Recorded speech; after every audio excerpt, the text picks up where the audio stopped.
Hello, everyone, and peace of Christ to all of you. Uh, Today, our topic is kind of interesting as usual, and we are going to talk about the Muslims' claim that the one who was sacrificed, or let us say, the one who presented to be sacrificed, is Ishmael. Uh, there is many Islamic websites speaking about this issue, and they are trying to present to us something, even themselves cannot prove it. But as usual, I mean, nothing new. Islam is always a religion, if we can call it religion, based on claims, but there is no proof. As an example, Muhammad, he came 600 years after Jesus. He never met Jesus. He never saw Jesus. He never spoke the language of Jesus. He don't even know how to say the word, the name, the correct name. He says his name is Isa. We cannot even find the name Isa anywhere. But yet he is correcting the Christians after all those hundreds of years, saying, "Oh, Jesus did not, he was not crucified." So look like Islam is a religion built in a habit where we say whatever we want, and who care if you can prove it or not. This is not really a question. We do not need to prove anything. We just make a claim. And then they say to you, and the funny Muslims always, they want to debate you, and they choose their own topics. Muslims, they want to debate always either about the Trinity or topic like this, Abraham or Ishmael, or first of all, what you have to do with Ishmael and what you have to do with Isaac. Nothing.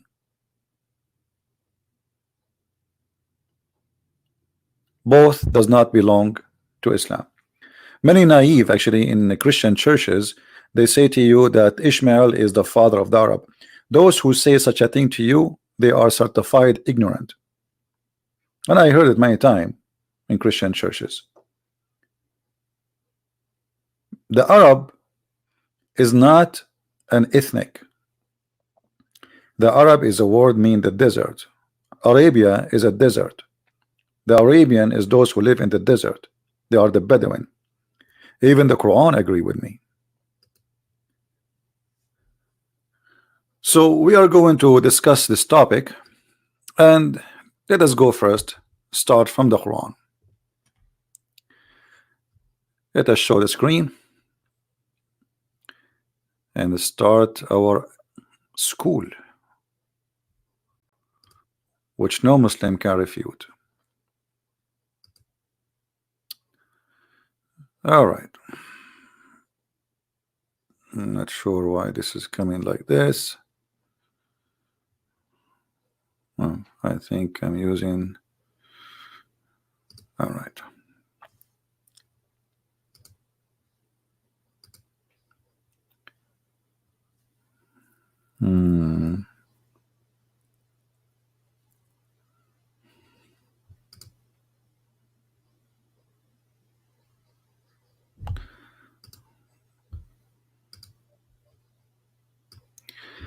All right. If we go in the Quran, we will find some nice things exposing Islamic cult from the Quran. Who is the Arab? Who are they, those who the Quran called them the Arab?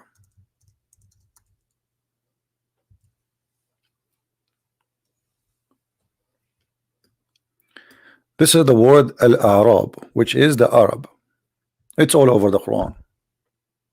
Okay, who are they? You can choose any one of them. Chapter 9, verse number 90. Do you see what it says? The word the Arab or Arab translated as the Bedouins. Do you see it? Do you see it? This is the Muslim translation. This is not my translation. So why they translated the word the Arab as Bedouin? Because they are the Bedouin. This is what the Arab are. It's not an ethnic. Anyone who live in a desert, in a tent, move from place to place, he is an Arab. And this is all over the Quran. The Arab are the most hypocrite people. Who's saying that? The Quran. Do you see it? They are the most hypocrite and the most liars and the worst of disbelief. Okay. And they don't believe in Allah, and they are ignorant, and they are against Allah. Muhammad, he said that because he was desperate, he could not make them believe in him. Few verses after, look what Muhammad said. And of the Bedouin, there are some who believe in Allah and the last days. Hold on. A second ago you said they are the worst. But the reason for that, you see, the Quran, many people think that this is a verse came after this verse, and the Quran is a shish kebab, it's a falafel hummus. You put it together, it's a salad. Like, it's not, those are not coming in order. The Quran is collected by Muslims. This guy, he heard this verse, this guy, he heard this verse, we put them together. It doesn't matter really. All those numbers, they do not exist. There was no numbers like this. Because many of you think like, okay, Muhammad, he made a book and he called this chapter the chapter of At-Tawbah, as an example. The fact, Muhammad, he never called it At-Tawbah. Actually, this chapter used to be called Bara'ah, because this is the first verse in the Quran, in this chapter. It says Bara'ah. Bara'ah, which means I wash my hands. Muhammad, he make a treaty with the non-believers when he was weak, and then when he became strong, he want to kill them all. So this is Bara'ah. Then later they changed the Tawbah, because it says, you know, they choose a word from the verse, from the chapter, and they name the whole chapter by it. So look here, Muhammad, he's saying that the Arab, they are believers.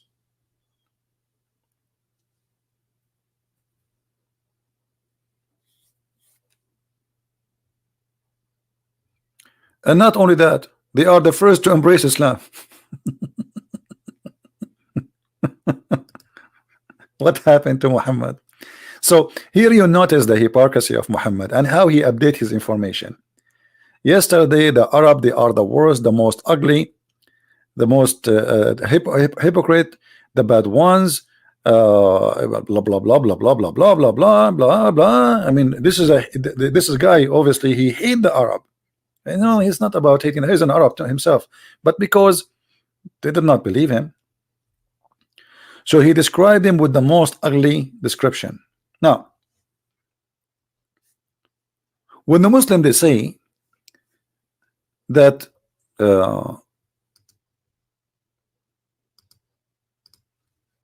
Muhammad is from Ishmael.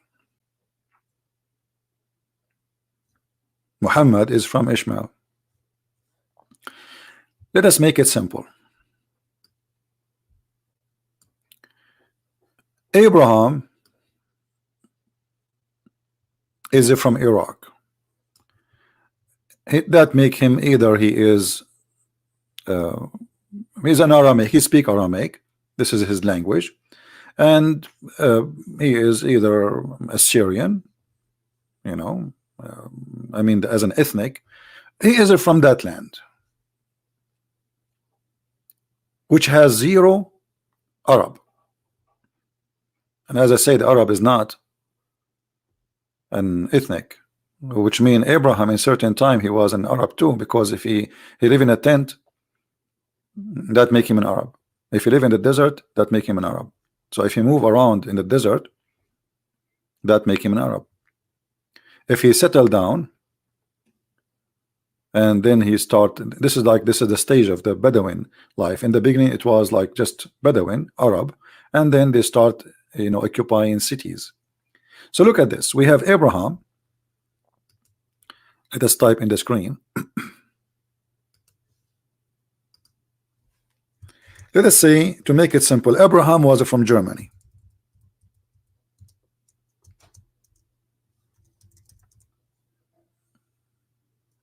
He is, let us say, from Germany. Now, a Muslim, they would say, see, Christian Prince is teaching that Abraham from Germany. No, I'm not. I'm just giving you a name equal to this name. This is not about Abraham himself. So let us assume there's a guy, his name is Abraham, he is from Germany. He did marry a woman, her name is Hajar.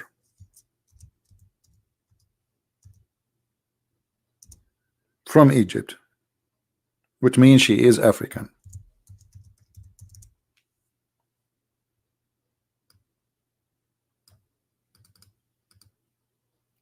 How does son turn to be an Arab if an Arab is an ethnic?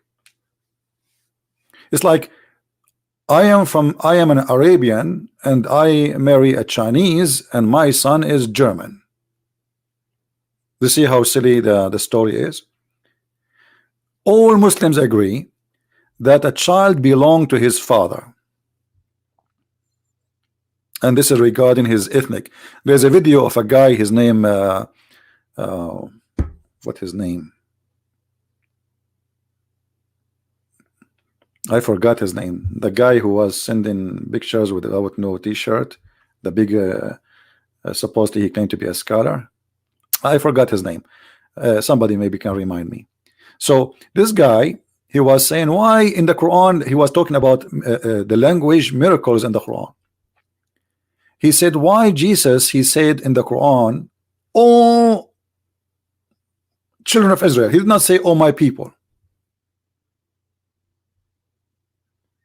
Why he did not say oh my people?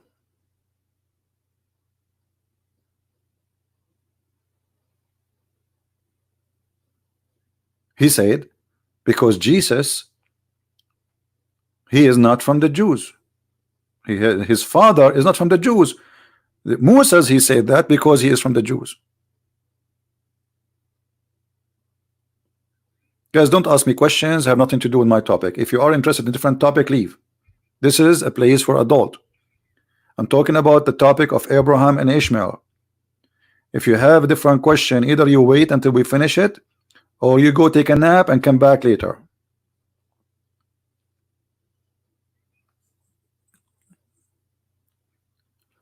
So he was saying in his video, and actually maybe I'm just trying to remember the name of the guy. I challenged him to debate me, but he is a, you know, like the rest of them. Let me see if I can find. I think his name Nu'man something, Nu'man Khan something. Yeah, I think that's his name.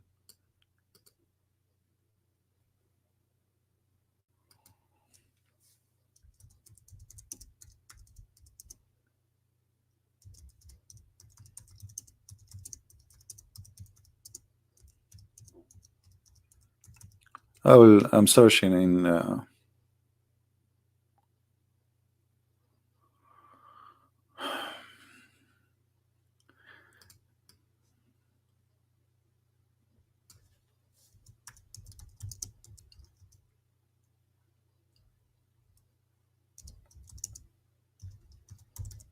I don't know which one, but he have videos. He speak about the miraculous language of the Quran, which is very funny, and I can use it easy to destroy Islam from his own statements.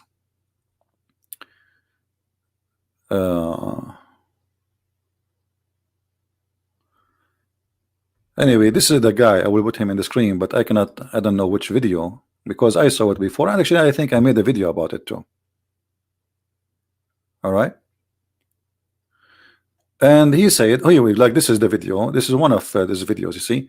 37 and the language miracle in the Quran. And then you will go there, you will see he says, and you know what, let me see if I can open it. Hold on. Maybe I can find it. So we can love together, and this is the whole point. You see how things change. Here we go. I mean, it's unbelievable. I just moved the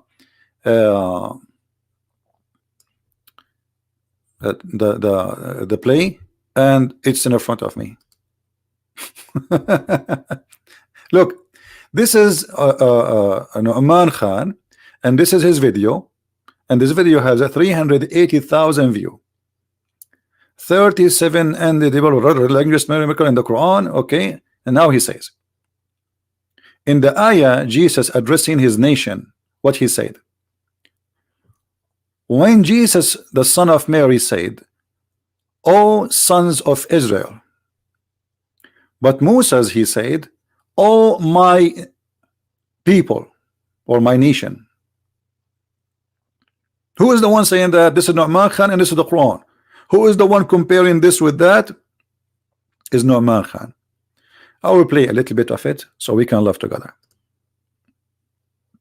What I'm trying to get at is, to be from a nation, your father should be from that nation. Isn't that obvious?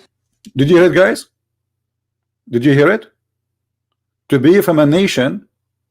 I mean, I don't know, like I just moved this thing and I got it in the perfect timing.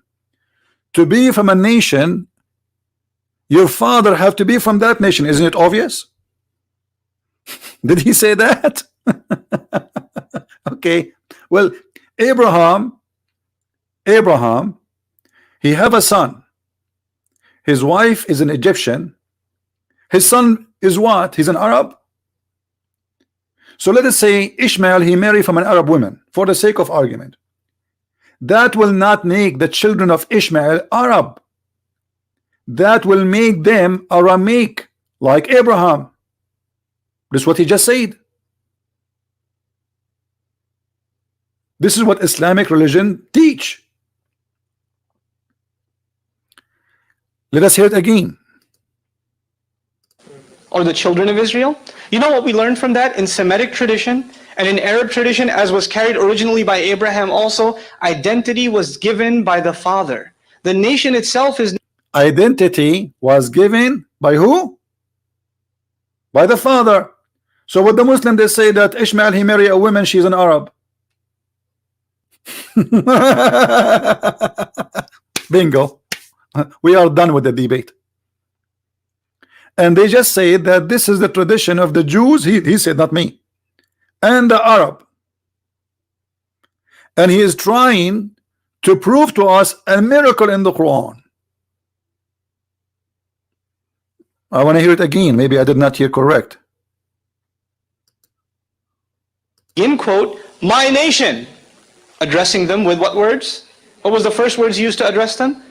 My nation. Ya qawmi, my nation. Okay, let's come to what Jesus said. وَإِذْ قَالَ عِيسَى ibn Maryam, when Jesus the son of Mary said, Ya Bani Israel, sons of Israel. Sons of Israel. Now what did he not say? What did Moses say that Jesus didn't say? Okay, so Moses says my nation, but Jesus says sons of Israel. Now, sons of Israel is another term used for the Israelites, isn't it? Or the children of Israel. You know what we learned from that? In Semitic tradition and in Arab tradition, as was carried originally by Abraham also, identity was given by the father. The nation itself is named after who? Not the mother, but the father, Israel himself. And actually in the Quran, all of humanity are called children of, not Eve, but Adam, because identity, nation, is defined by the father. And this is natural in most societies. The last name is given through the father. The father's name is acquired, even though there are exceptions. Now, what I'm trying to get at is, to be from a nation, your father should be from that nation. Isn't that obvious? Obvious. To be from a nation, it's only expected that your father should be from that nation. So when Moses says, my nation, what's he actually saying? That my father is from among you. But Jesus, never in the Quran do we find him say my nation. Never. Every time he addresses them, what does he say? Sons of Israel. Now why would he never say my nation? Because he doesn't have a father. He's of miraculous. Thank you. So actually we just prove right now that Jesus is not what Muslims they say he is from the Jews. He is from heaven. He did not call them my people. He called them children of Israel. And Moses, he called them my people because my father is from among you. So how Muhammad became from Ishmael? This is number one. It's impossible and there's no proof of it. Secondly, even if he from Ishmael, that will not make the Ishmael the father of the Arab. That will make Muhammad an Aramic person. That will not make Muhammad an Arab. But Muhammad never spoke Aramaic. He did not know Aramaic, and he never claimed to be Aramaic. So the Muslims themselves, they help us always to get themselves busted. And this is little statement of Nu'man Khan, which is not even we played even like 30 seconds.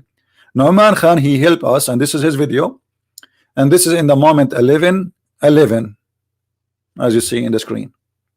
He helped us to understand something about the Quran. Jesus never says, "Oh my people," because they are not his people. He is their God.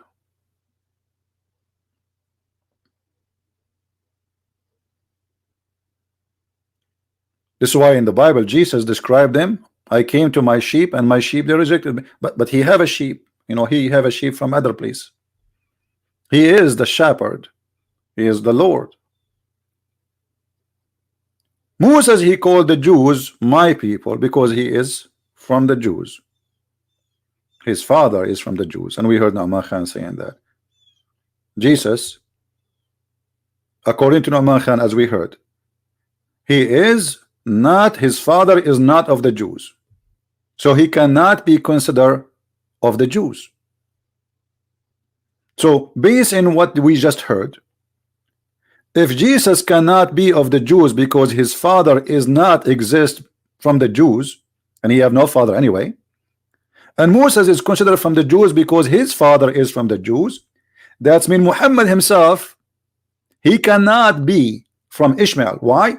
Because you Muslims, you say he's an Arab, and you consider Arab as an ethnic. If Muhammad was from Ishmael, then he should be an Aramaic like his father, not an Arab, according to your logic, not mine. Secondly, if Ishmael he did marry a woman, she is an Arab, that will not change the fact that still we heard this guy saying that the tradition of the Jews and the Arab, that the father belonged, that the child belonged to his father. So he is from the nation of the father, not from the nation of the women.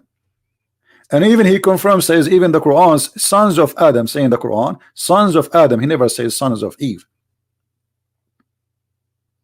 And here you see how the Muslims they play. Here he is trying to make a miracle, so he got himself busted.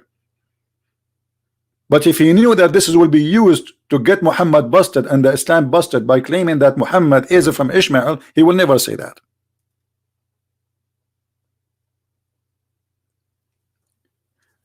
And this is the problem always we see when we are I will post the link for this video as reference for those who like to watch it and laugh. Everything in this video I can debunk it in 2 seconds, one by one, one by one. It's like fun, because it is literally stupid.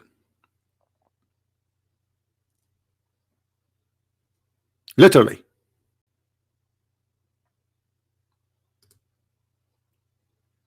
And this is what happened always, and this is why they refuse to debate me.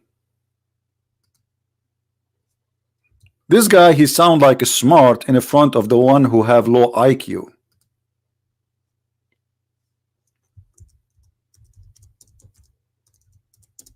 I will add this video in the info for people who, or Muslims, maybe they will wonder where this video is coming from.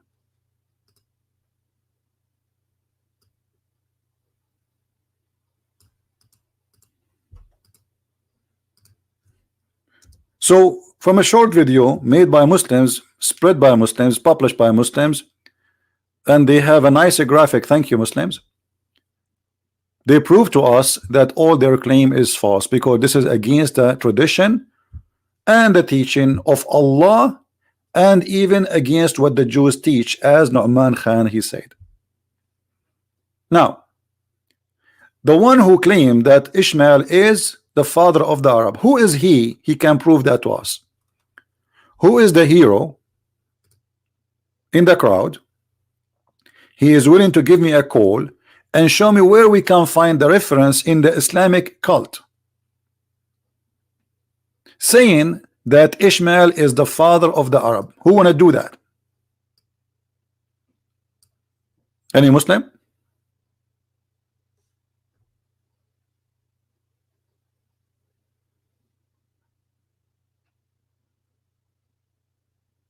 Don't, guys, how many times I need to repeat? Please, please, please, for God's sake, don't ask me a question have nothing to do with my topic. I mean, think about it. You're an adult, you're a mature. You go to guy, he is talking about how we build a house, and you ask him how to make a salad. I mean, why we cannot concentrate as adult? Are we a bunch of kids? This guy, he want candy, the other one, he want a toy. Concentrate with me. Why you want me to leave the topic just to answer your question, which I have nothing to do with my topic? You see, I have a lot of patience with Muslims, but I cannot have patience with the Christians who, I don't know, they have a flight of thought, some of them. We talk about potato, they talk about tomato. Focus with me. I choose from my life, from my time, from my day, to take my time, get myself angry because of you guys, thank you, to teach you. And now look what you do.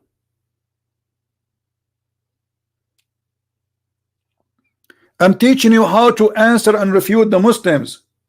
So don't change the topic.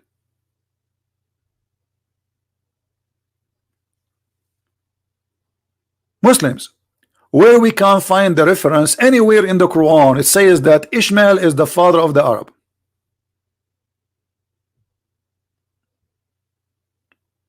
Any Muslim? Any Muslim can show me where in the Quran it says that Ishmael is the father of the Arab? Okay, forget about this one. Where in the Quran we can find that Muhammad is from Ishmael?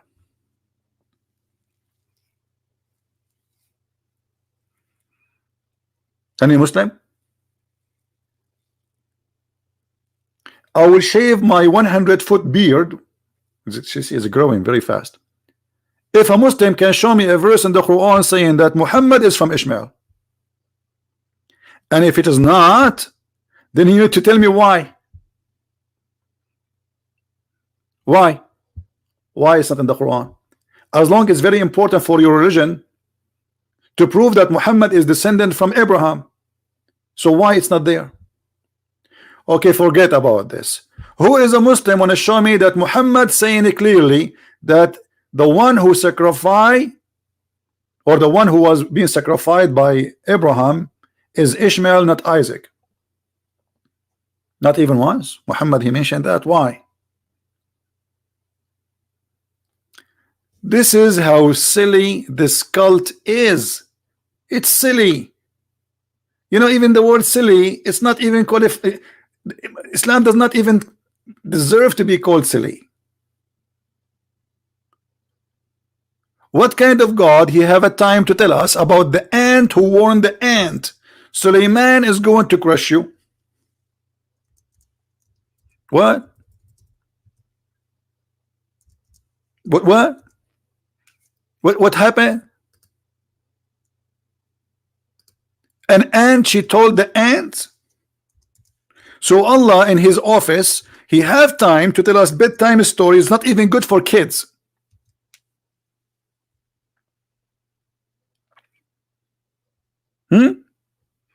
But he don't have time to tell us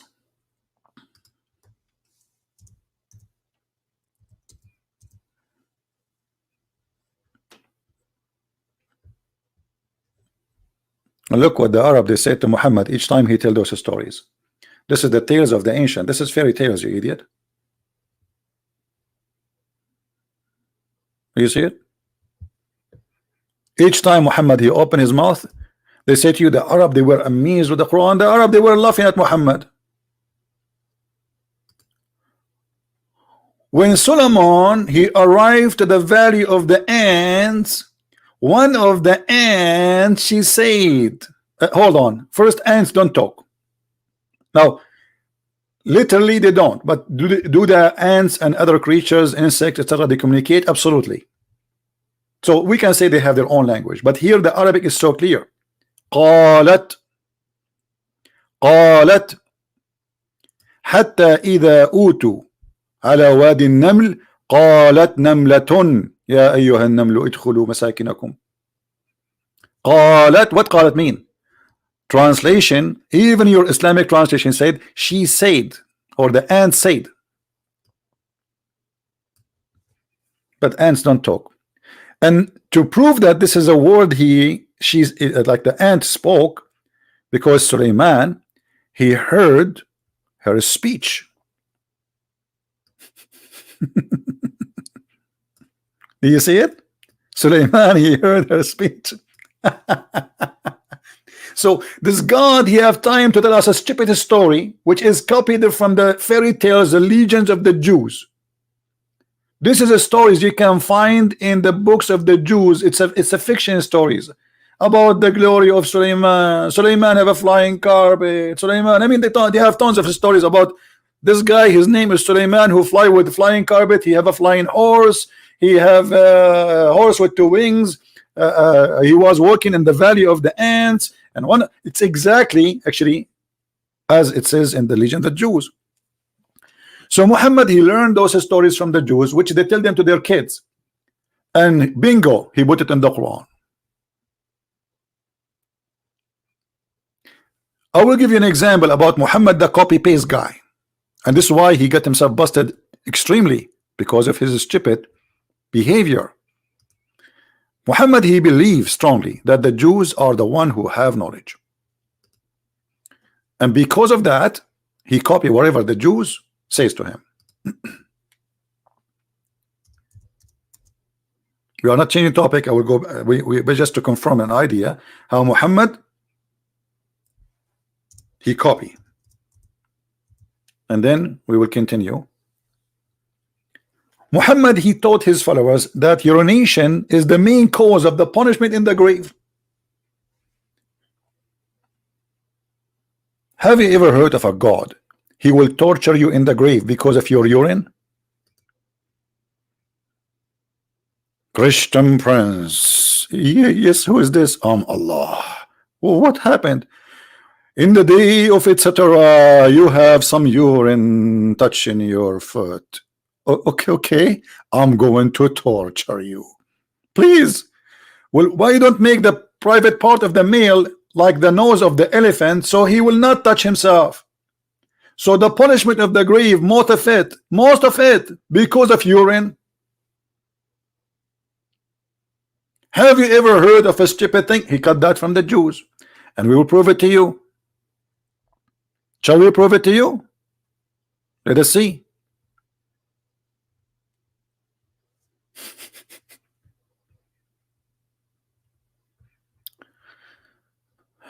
Let us see the hadith. I'll try to find it for you.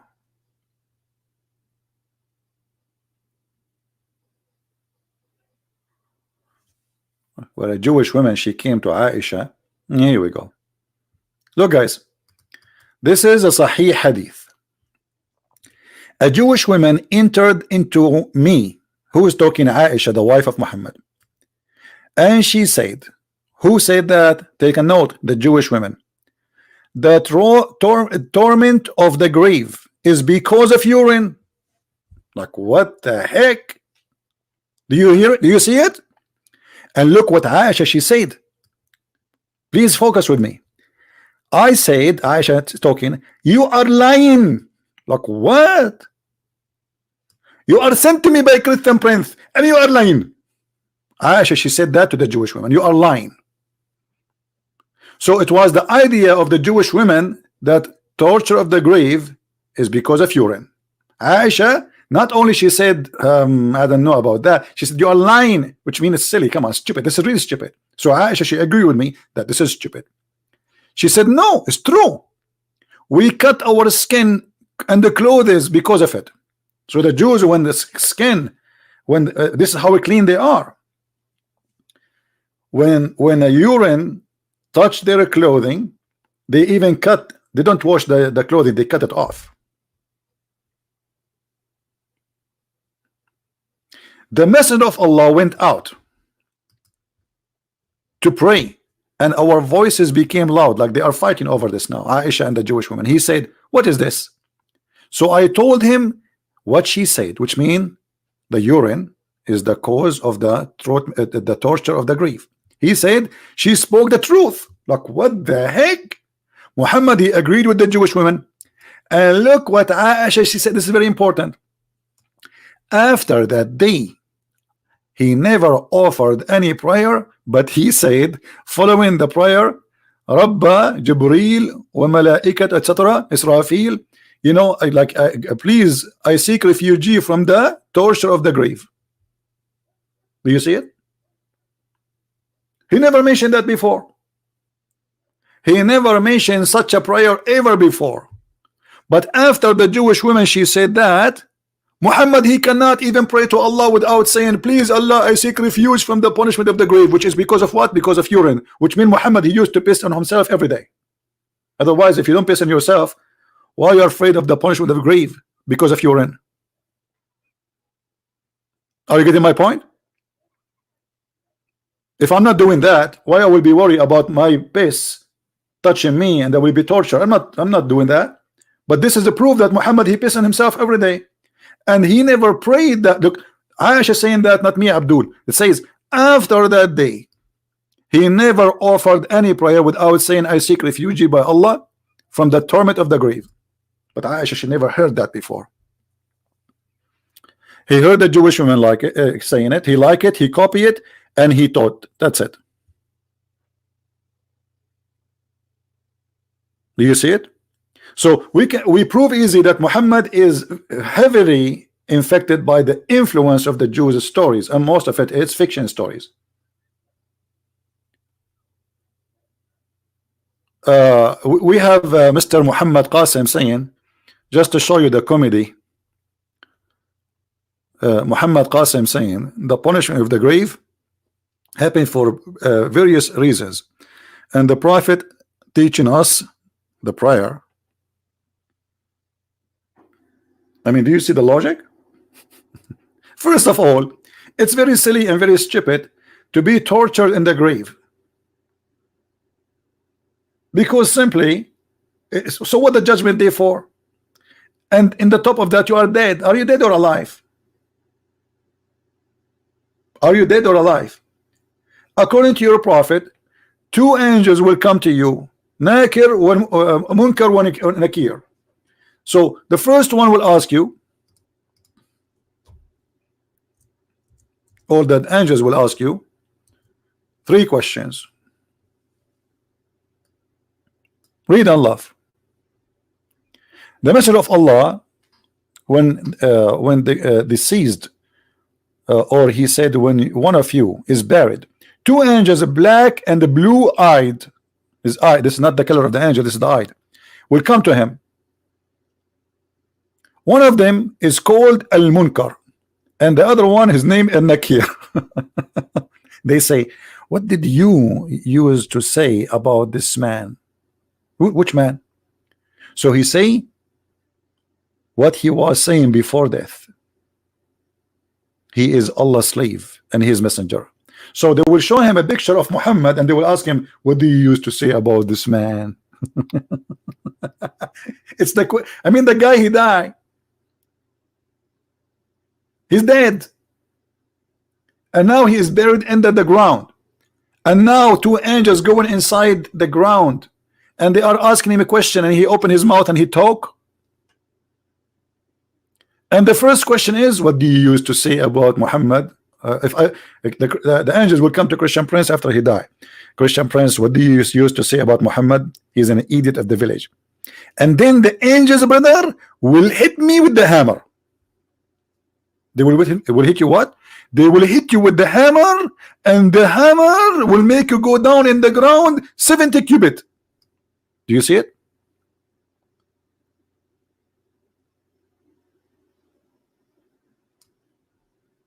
And if you give the correct answer, the grave will expand, will become 70 cubits. You will have a big living room by yourself in the grave. But if you don't give the correct answer, they will hit you with the hammer and they will squeeze you. This is Muhammad.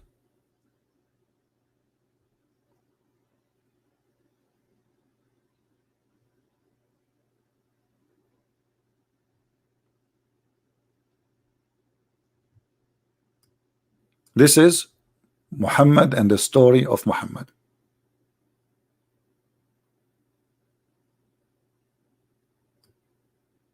Let me see the other hadith. I want to see the one about the hammer. Anyway, like maybe later. Let's go back to Abraham. So as you see, Muhammad is just a fraud who copies stories from people around him, and he says stupid things. what you are dead and two angels will come to you. This is something he learned from the Jews. The Jews, they believe that when somebody he die, his spirit will be not in the grave, his spirit will be hovering over the grave for a few days, and this is the time this spirit, not the body, will be either punished for the bad or is going to be in peace and live in peace. So Muhammad, he took from the Jews their stories and he add his own spice as usual. Now we go back to Abraham,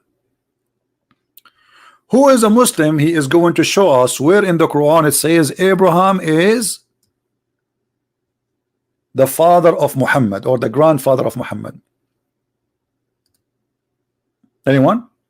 Why in the Quran we find that the Quran speak about this guy is the son of this guy, the son of guy, the son of this guy, but when it's come to Muhammad there's nothing? If we go right now and look in the Quran and we type the word Muhammad, we will not find a single place where it says who is Muhammad.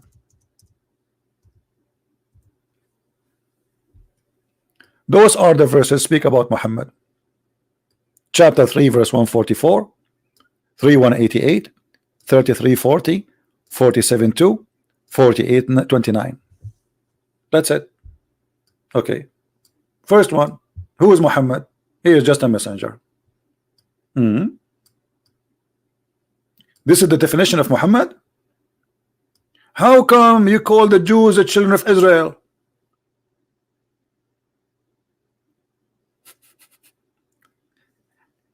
You know what I'm saying?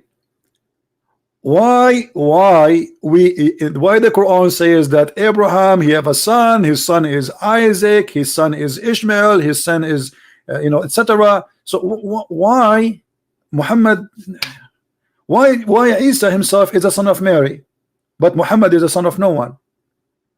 Who's Muhammad? How we will know? Like, I am a person. Remember, Muhammad, he said to the Muslims, don't write the hadith.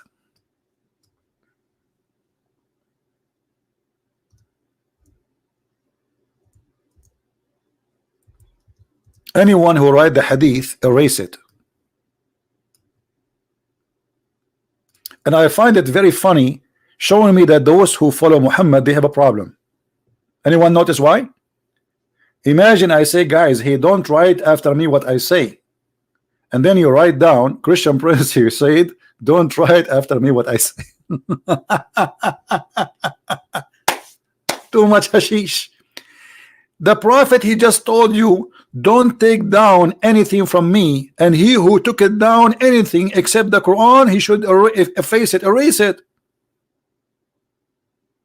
Then how you write it?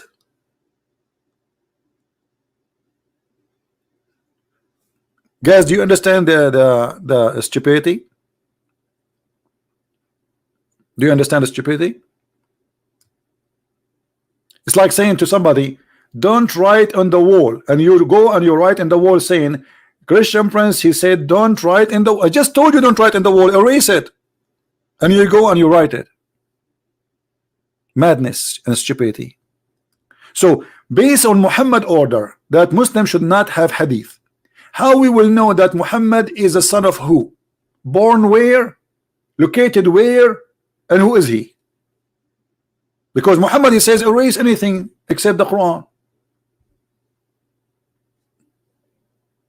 Any Muslim have an answer?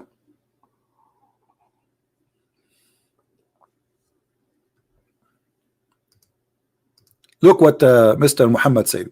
CP is making an argument out of lack of mention of certain things, claiming.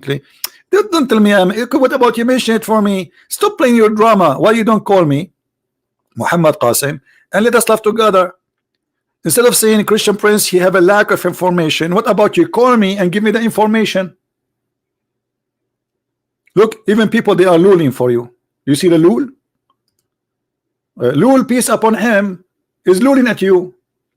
So what about you call me? Let me open Skype, and you call me and show everybody that Christian Prince, he have a lack of information. Christian Prince maybe is hiding information. and Prophet Google, peace upon him, he will help you. Where in the Quran, in the whole Quran, it says that Muhammad is from Ishmael? Where in the Quran even it says Muhammad is the son of who? Nowhere. Why?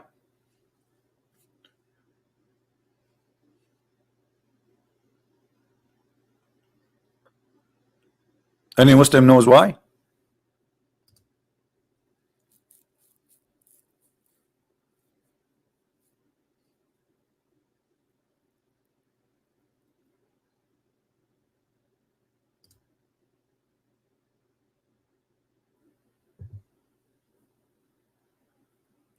Anyone?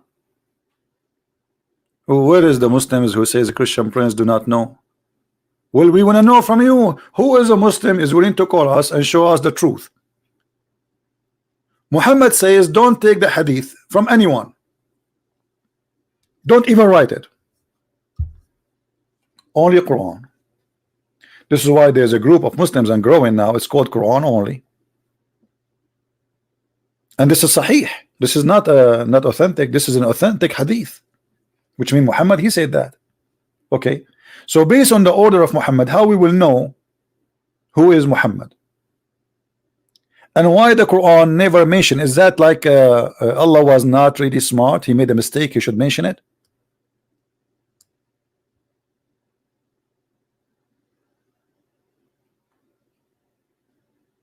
Any Muslim knows? Is that because it's not important?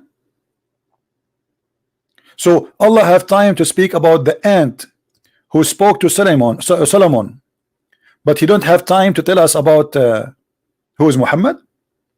Look, there's a verse in the Quran saying Muhammad was not the father of any man among you, but he is the messenger of Allah.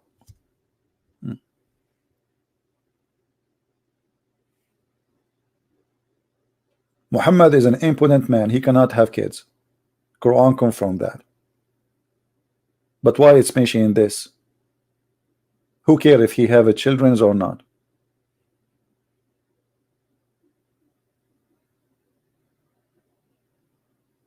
Any Muslim can tell us what's the point of this thing? The point is very simple.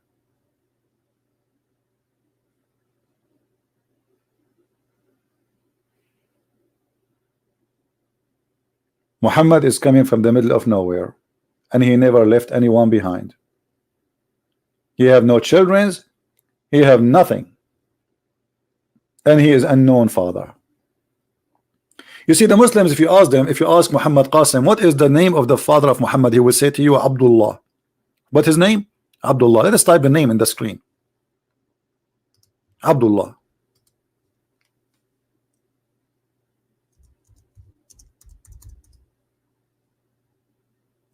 Okay, type it in English now.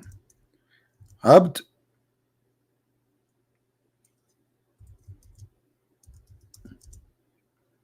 I don't know why this thing is slow, but what we can do. Abdullah. Abd means slave and mean black in the same time, because usually in the Arab, you know, they consider the slave is the black person. They enslave the black people. Abdullah is the father of Muhammad. Okay, but how the father of Muhammad will go to hell? Yet he is the slave of Allah. How somebody he is a slave of Allah will go to hell? The truth is, Abdullah is a statement. People they say if he is unknown, like I'm reporting a story, and a guy from the crowd he said something. So what I say, Abdullah, which means one of the slave of Allah, he said something. I do not know his name. That's what Abdullah mean.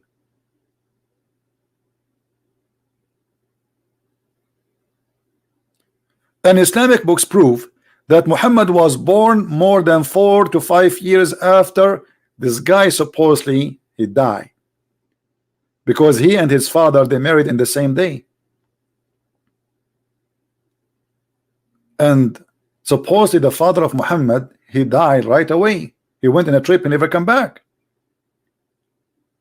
few months after. So how they married in the same day, but yet Hamza is 4 years older than Muhammad. To make it simple, let us say me and my brother, we marry in the same day, and then I die, okay, and then my wife, she gave birth. Me and my brother, remember, we married in the same day. So, and then after a month or two I die, and my brother, he is still alive, but we married in the same day, remember that. Then I die, and then my brother, he have a son. He have a son who is 4 years older than my son. Are you getting the point? Which means his son,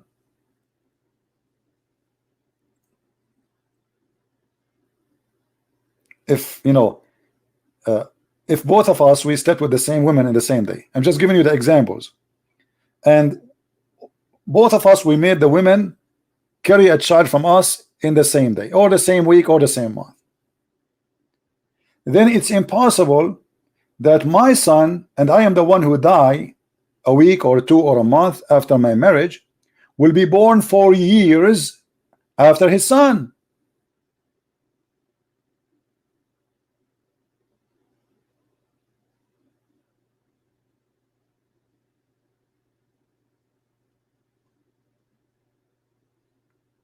Imagine you divorce your wife 4 years ago, and then 4 years after, your wife, she called you, says, come and pay for the bill in the hospital for your son, I just gave birth. I divorced you 4 years ago.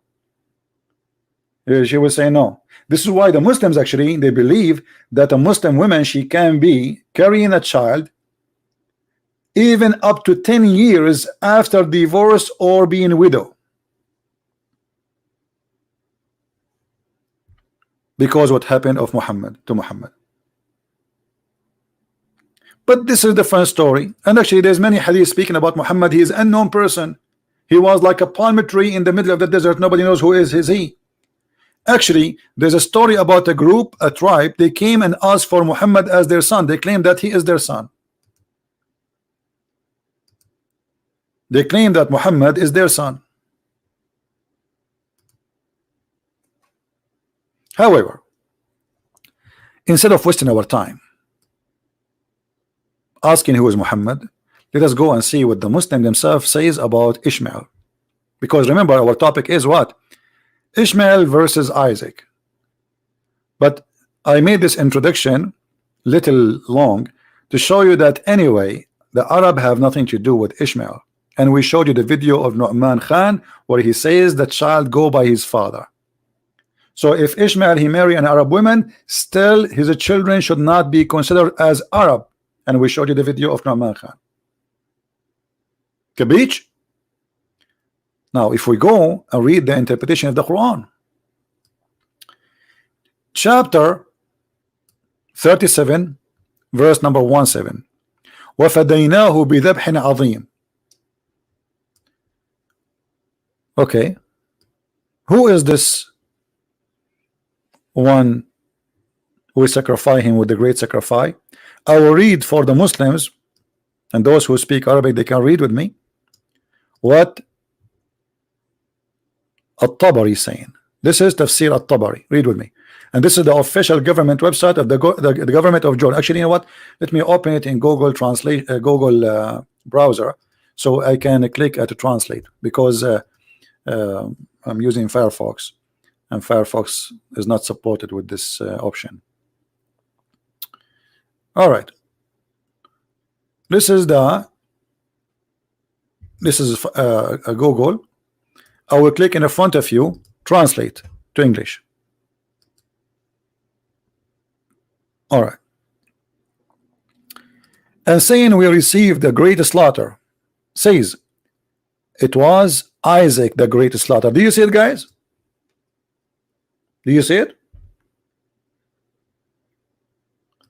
This is the Muslim scholars saying, and this is At-Tabari, one of the oldest historian and a scholar in Islam, saying that At-Tabari saying that the one is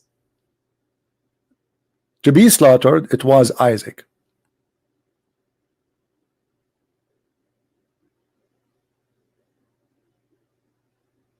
And here they continue saying where the place of the slaughter was to be happen, and some of them says Isaac, and he is quoting who is the one who say that it is Isaac from Ibn Abbas. Ibn Abbas said it is Isaac. Who is Ibn Abbas? This is the cousin of Muhammad.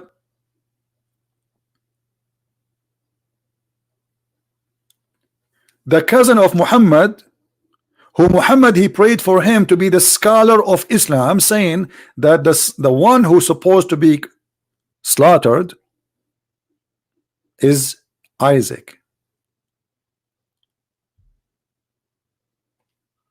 Wrong translation. What do you mean wrong translation? This is Google. For sure the translation is not perfect, but it says it clearly, it's Isaac. Guys, is it clear? Even with the Google translation, it says, here we go, from Ikramah, from Ibn Abbas, redeemed the greatest slaughter, said it is Isaac. So don't play the game in translation. No, this is Google translation. And then he says, Jacob told me, he said, then Ibn Ali, from David, from Ikramah, from Ibn Abbas said, sacrifice Isaac. Do you want to cry? You want me to give you some tissues? If you want some tissues, let me know.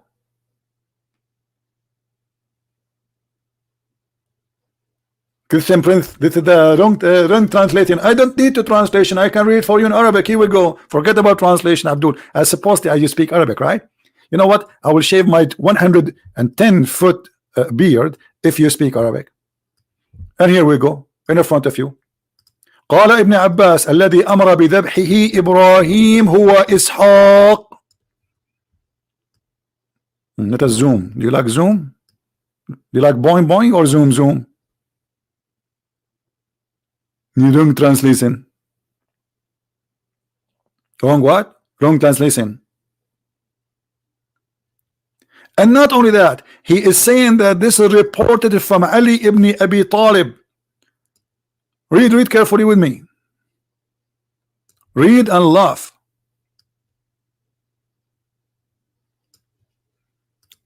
قال ابن عباس الذبيح إسحاق. Ibn Abbas said the sacrifice was Isaac. حدثنا أبو كريب. It's been told by Abu Kurayb. According to Zayd ibn Habab عن الحسن بن دينار, according to Ali ibn Zayd ibn Jad'an عن الحسن عن الأحنف عن ابن عباس ابن عبد المطلب, the cousin of your prophet, عن النبي صلى الله عليه وسلم, from the prophet himself, في حديث ذكره قال هو إسحاق. Who is the one who mentioned that the sacrifice is Isaac? Your prophet. And now let us go to the English Google translation, the funny translation of Google. Does it say as I said? Let us see. And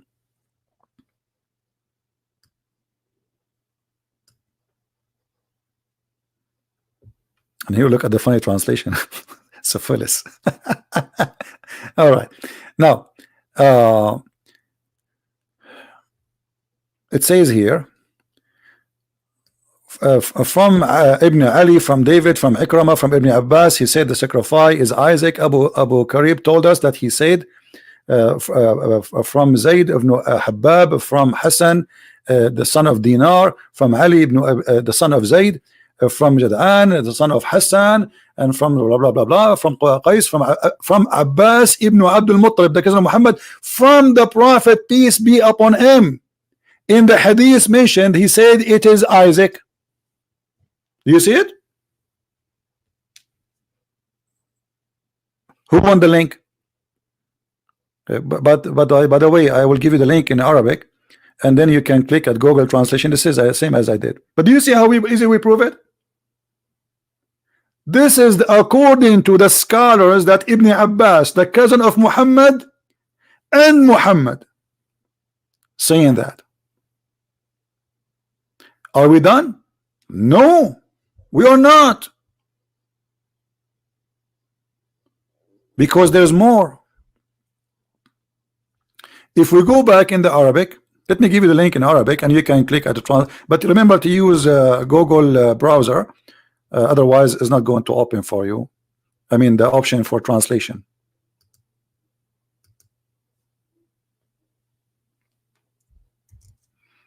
The one who wanna call me, you have to be a Muslim. Anyone else, I don't want, you know, don't call me if you're not a Muslim. All right. And then he continues saying that the one who report that, not only even the prophet himself, he mentioned tons of names.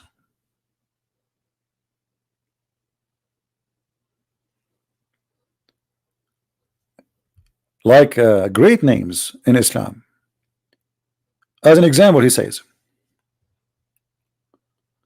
عن ابن الأحوص قال افتخر رجل عند ابن مسعود فقال أنا فلان ابن فلان الأشياخ الكرام فقال عبد الله ذلك يوسف بن يعقوب بن إسحاق ذبيح الله.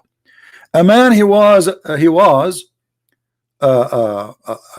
so proud about his inheritance. He said, I am the son of etc etc, the sons of the sheikhs.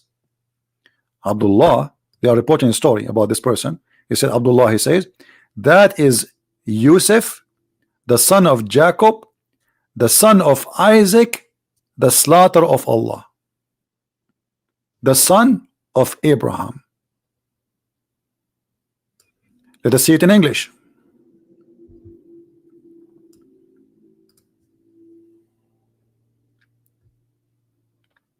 A man, he came to Ibn Mas'ud and he said, I am so and so, the son of the honorable sheikhs. Abdullah said, this is Joseph, the son of Jacob, the son of Isaac, the sacrifice of God. Do you see it?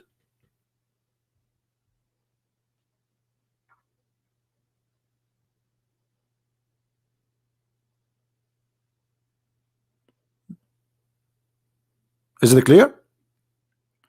So the Muslim now, they want to debate me if this is Isaac or not. Go debate yourself first. Who is the silly here? Who is the silly? And this is Isaac, the sacrifice of God, the son of Abraham, the one beloved by Allah. Do you see it? Abu Huraira, look, even Abu Huraira, even Mr. Abu Huraira, the father of the cat, that's it. The father of the meow is going to talk meow. Abu Huraira, he said, and we redeemed the great slaughter, he said, of his son Isaac. Even Abu Huraira says it's Isaac. I mean, who's left?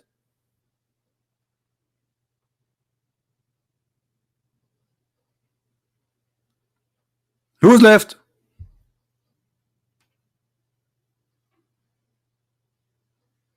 Even Mr. Meow.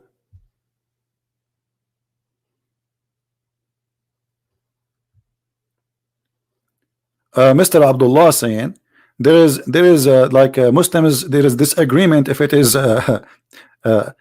Isaac or Ishmael. This is what we are saying, my friend. You Muslims are very this is a crazy religion. I mean, why your God did not mention such a silly thing? Okay, who is the one is ransom, and why your prophet did not say? But as you see here, they are saying your prophet, he says that.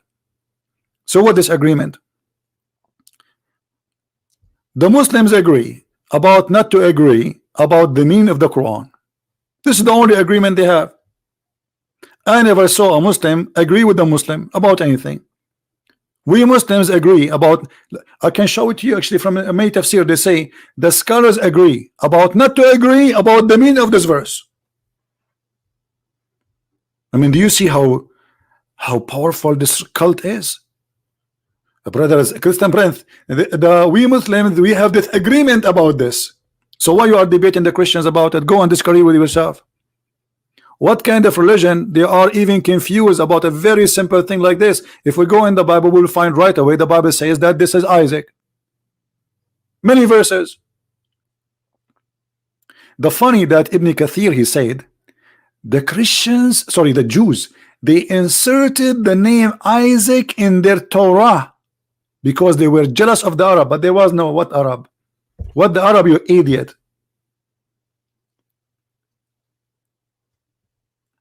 If we go and see the history of the books we are talking about, we will find that those books written thousands of years before the Arab to be called Arab, like the Arab they call them today. The Arab is a I made a video before. The word Arab is not an ethnic, it's a desert. Anyone who live in the desert, they call them Arabian, and we show you that even from the Quran. And look at the funny excuse of the Muhammadan like Ibn Kathir, who is trying to defend. But Ibn Kathir himself, he said that there's many scholars, they say that it is Isaac. I will show you in English, and I will show you the hypocrisy of those who translate. In Ibn Kathir book, they never mention anyone agree that it is Isaac. They just say that the Jews, because they are jealous, they said it is Isaac. They are jealous from the Arab. I mean, jealous from the Arab about what? What jealous from the Arab?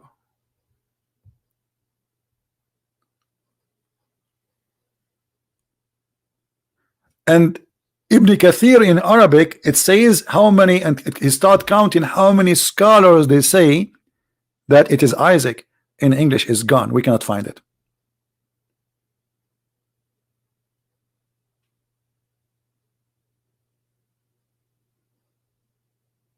This is why I say to you many times that Ibn Kathir, he make the interpretation is not interpretation, is this is a book to defend Islam.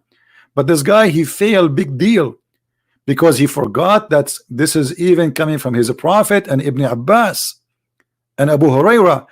Actually, in Arabic it says that there are 7 of the companion of the prophet who mentioned that it was Isaac. 7, not 1.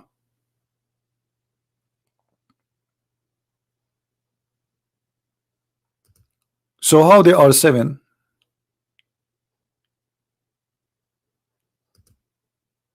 From the companion first hand.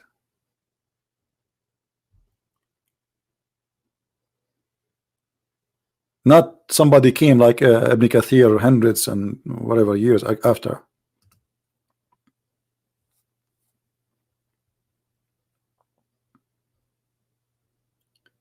And if we read Ibn Kathir in Arabic, we will find that Ibn Kathir in Arabic have nothing to do with Ibn Kathir in English. This is Ibn Kathir in Arabic. Everything is speaking about those who agree that it is Isaac is gone in English. I cannot find it. In the same book, ذكر من قال هو إسحاق قال حمزة الزيات عن أبي ميسرة. You see, this is Ibn Kathir, but I can't find it in English. They said it is Ibn Ishaq. Ishaq is ذبيح الله. الثوري عن ابن سنان عن etc. عن الهذيل عن أن يوسف عليه السلام قال للملكة قال كذلك. So he agreed it is Isaac. قال سفيان الثوري. Sufyan, big reporter, he said it is Isaac. قال شعبة عن ابن إسحاق عن الأحوص افتخر رجل عند ابن مسعود. A man, he was proud about in his heritage in the front of Ibn Mas'ud. He said the same I just read for you from Al-Qurtubi. So what he answered, he says this is Isaac, the slaughter of Allah. We don't find it in the English translation. It's gone. They took it off. They show you that Ibn Kathir is saying it is not Isaac, it is Ishmael. And not only that, وهذا صحيح إلى ابن مسعود, and this is even authentic from Ibn Mas'ud. وكذا روى إكرمة عن ابن عباس إنه إسحاق, and this is authentic from Ibn Mas'ud and reported by Ikramah, and Ikramah, one of the biggest names and the reporters, from Ibn Abbas saying it is Isaac. And not only that, وعن ابن عباس وعلي بن أبي طالب, even Ali the cousin of Muhammad who married two of his daughters, he said it is Isaac. And here the rest, look at those all names, all those names saying it is Ishaq. Az-Zuhri, Abdullah ibn Abi Bakr, Ali ibn Abi Talib, the Prophet himself, Ibn Abbas, the cousin of the Prophet, Ibn Mas'ud, the one who have a Quran. And here it says وَهَذَا صَحِيح, and this is authentic. But this is Ibn Kathir in Arabic, and I want you to take the notes, please.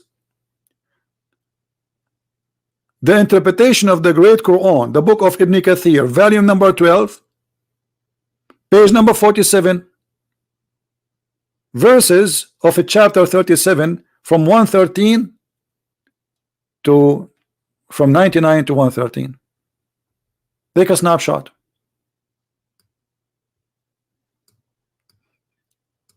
The book of Ibn Kathir, interpretation of the Quran, volume number 12, chapter 37, interpretation from verse number 99 to 113. Page, you can start not even from page number 47.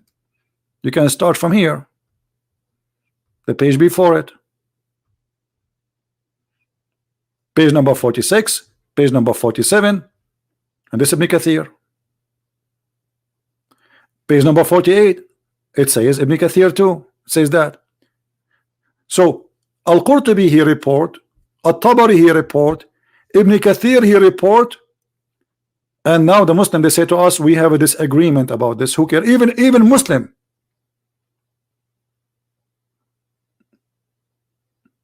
even the Imam Muslim.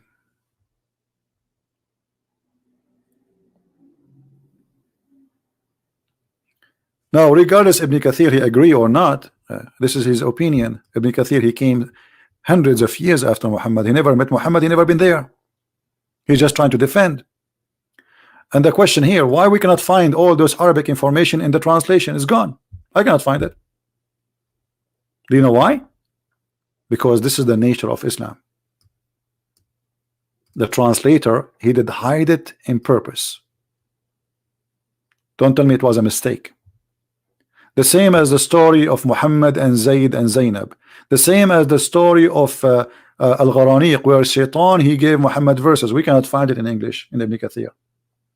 The details is not there. It's gone. Nader Ahmad is a kid. I don't mind if he called, but this guy is a kid. He's a madman. He's mental. Even his mom, she might be upset from me if I let him talk. This guy have a mental issue. And this is the same guy who agreed that his prophet have sex with a goat. He agreed, you know. Ask him to go to give you the debate. He agreed. He said to me, is it better than the one who says smash the head of the babies? He's mental. So as you see, we have here reference. You know what? Let me show you in English. This is a Jalalain. Look what the Jalalain say. And then we ransomed him one whom had been commanded to sacrifice, namely Ishmael or Isaac. I mean, this guy is a shish kebab. He don't dare to say which one. So he is not sure. This is a Jalalain. You don't know. Have you ever heard of a religion? It's called I don't know.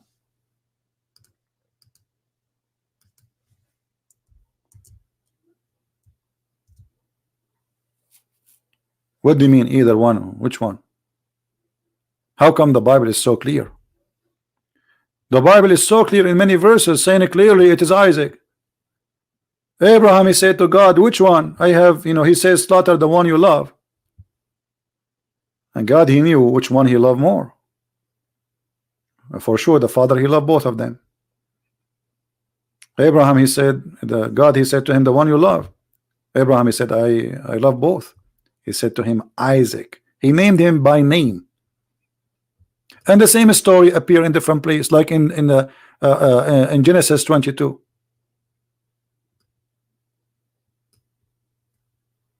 And he said to him, take now the son, thine only son Isaac. Why he is calling him only son Isaac? Because Abraham, he sent Hajar and his son Ishmael away. He's not living with him no more. This is number one. Number two, this is the only son is coming from the marriage which is blessed by God. The son which is God gave as a miracle to Abraham. Remember Sarah, the reason Abraham he have Ishmael, because he gave up his wife, she became so old and he have no children. So he decided to marry his slave. And he had a son from her. But then after he did, had a son, God he gave him a miraculous birth of a child, because she's old, she cannot have son. So this was because God he wanted to teach him, don't never give up on me. And this was the blessed son. Even in the Quran, look what the Quran says about Isaac. The Quran confirmed that all the prophethood is going to be from Isaac and Jacob.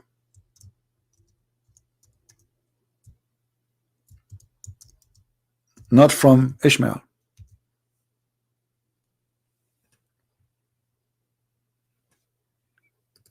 Look at this. Why Allah did not mention that we gave him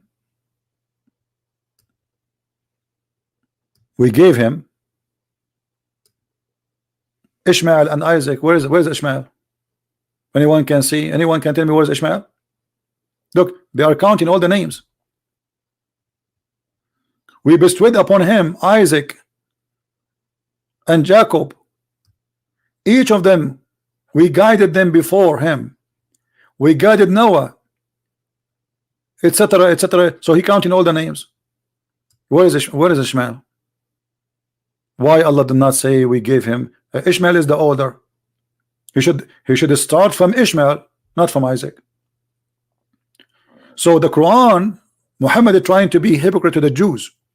He knew that the Jews, they care for Isaac, they don't care for Ishmael in any way, in any mean.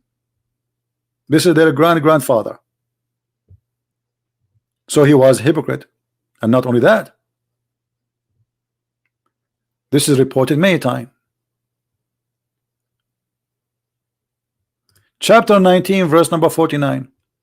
So when he turned away from them and from those whom they worshipped beside Allah, we gave him Isaac and Jacob. Where is Ishmael?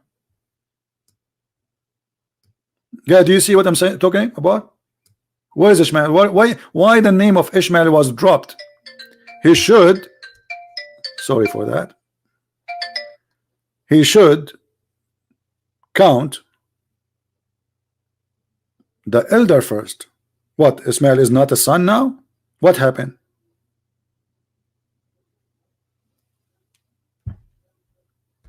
You know what I mean? What happened? Where is Ishmael? Not only that, the Quran confirmed that prophethood is coming from Isaac and Jacob, and both they made them a prophet. This is the same chapter 19 verse number 49. In chapter 29 verse 27, look what it says. Chapter of the spider, Al-Ankabut. And we bestowed on him, Abraham, Isaac and Jacob, and we ordained among his offspring the prophethood. Do you see it? Who is the offspring he mentioned? What offspring Allah he mentioned in this verse, which the prophethood will be from them?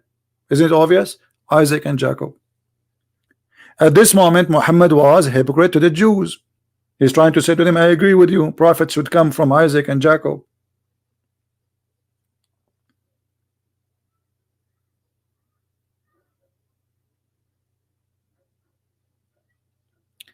A Muslim saying not a priest, not etc. can remember the Bible. I have my mother, she know the Bible by heart from cover to cover. Secondly, if you Muslims, you remember the Quran because it's made like a rap, so you sing it, you don't remember it. You have to repeat it like a 1,000,000 times so you can memorize it. So what a big deal. And if I ask you about one word there, you do not know the meaning. You don't even speak the language. And yes, we have many people who they can recite the whole Bible in the Aramaic language, and they sing it too. And actually, singing the Quran is something Muhammad he stole from the Christians and from the Jews.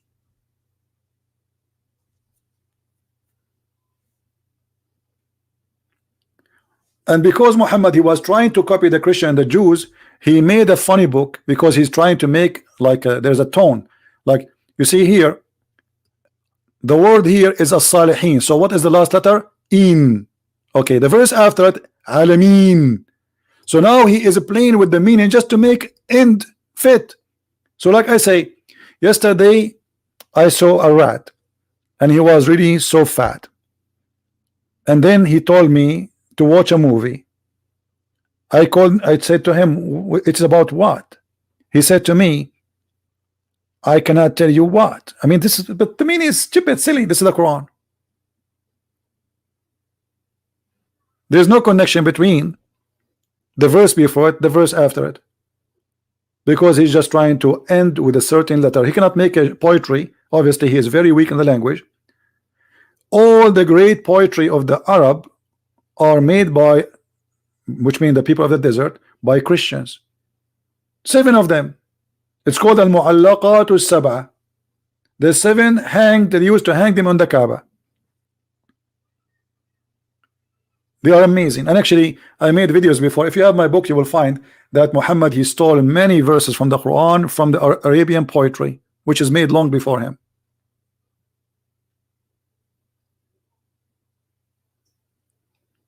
So as you see, anyway, they are proud they can memorize the Quran, but they don't understand the Quran. And there's a huge difference between this and that. Your prophet himself, he says that he himself do not understand the Quran. Not only that, your God Allah himself, he says nobody understand the Quran save Allah. What a silly stupid book.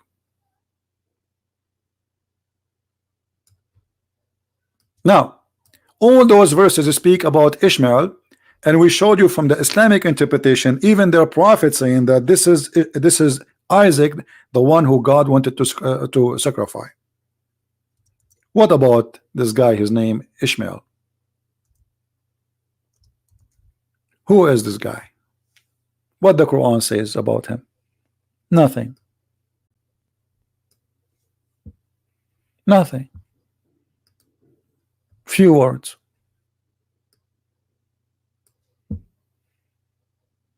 What happened to Ishmael? Nothing.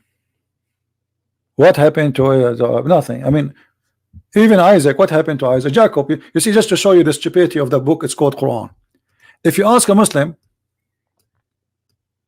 the word Israel mentioned in the Quran many times. Okay, who is Israel? Who is a Muslim? Tell us who is Israel. Israel. Oh, children of Israel, shouldn't you tell us first who is this guy Israel? How we will know who is Israel? Who is the Muslim? Tell me who is this guy Israel?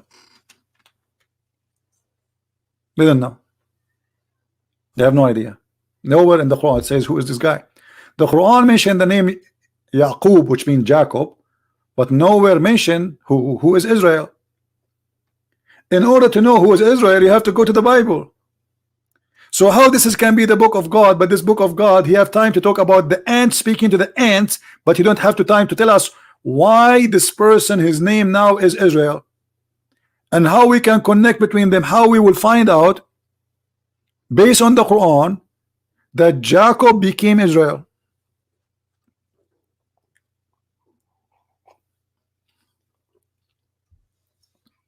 You know what I'm saying? If Allah tell me there's a group, it's called the children of Israel, shouldn't we ask him who is Israel? Because nowhere in the Quran says who is this guy Israel.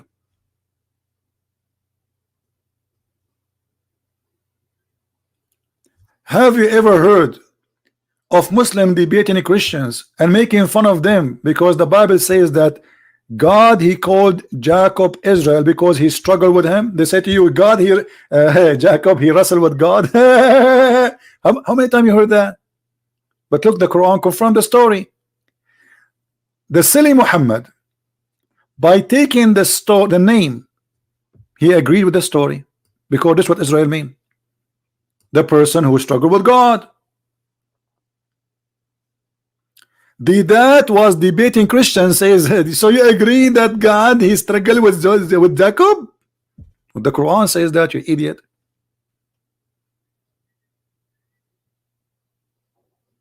Do you see it? Are you taking notes? If somebody is a Muslim, he says to you how the Bible says that, and he laugh, ha ha ha ha ha ha, this is how you shut him up. Do you know what the word Israel mean? The name of Israel, the word Israel mean that the one who struggled with God. As simple as that.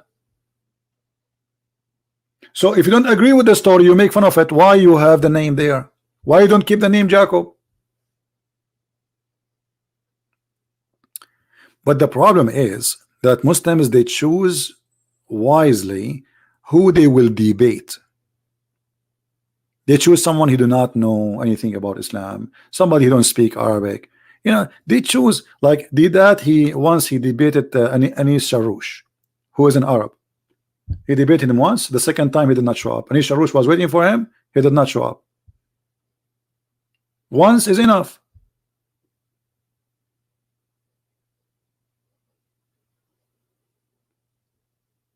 Many says it was an angel who struggled. It doesn't matter. You see, it doesn't matter. You see, the name. Let me show you what Muhammad Qasimi said. Many, they say it was an angel who struggled with Jacob. Okay, but the word Israel, it says the one who struggled with God, not with the angel. So it's your Quran who agree that this is a struggle with God.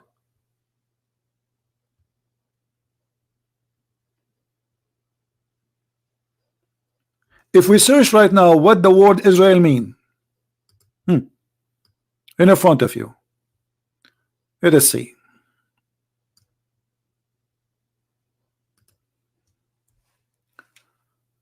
I will type Israel meaning.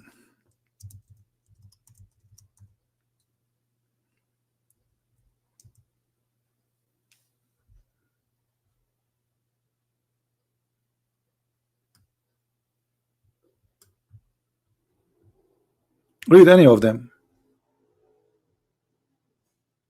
Do you see what the word mean? What the word mean?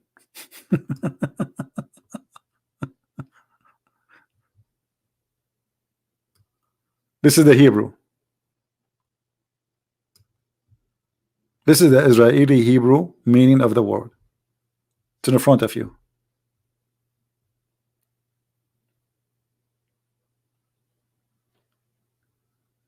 So the whole story is, as you notice, Islam is a very confused cult because it's made by a confused man. This is why when Muhammad, he said in the Quran as an example, Muhammad, he says Mary, the sister of Aaron. Mary is Ukhtu Harun. Who is Harun? The brother of Moses. Okay, how Mary she became the brother of Moses? Ka'b al-Ahbar, he came to Aisha and he told her, you know, this is wrong. Aisha, she told him, you are a liar. She accused him to be a liar. He says to her that there's many years between Jesus and between Mary and Aaron. Muhammad, when he came back home, Aisha, she told him, he said, oh. And then he, in order to fix it, he says, oh, at that time they called them by their ancestor, the great ones of their ancestor, but Aaron is not from the ancestor of Mary. He is not from the same tribe. He is not from the same tribe. Oh, the sister, and between two brackets, i.e. the like. It doesn't say that. And we can prove it very easy. Mary is the daughter of who according to the Quran? The daughter of Umran. Who? Umran. Who is Umran? Who is Umran? Anyone can tell me what is the name of the father of Aaron and Moses? Who knows the name? Who wanna help me? What is the name of the father of Moses and Aaron? Somebody help me.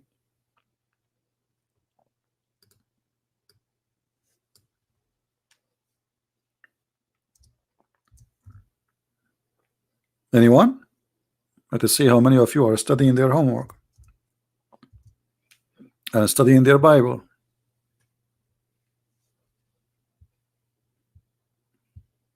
Amram. You see how we close the name? Because Muhammad, he could not even pronounce it correctly. So the correct name is Amram. And guess what? There's a chapter in the Quran. It's called Alu Imran. The whole chapter is called Alu Imran. The people of Imran. Who are they? Moses, Aaron, Mary.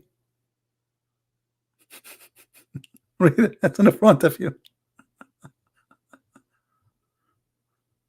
Who are they? Alu Imran. The children of Imran.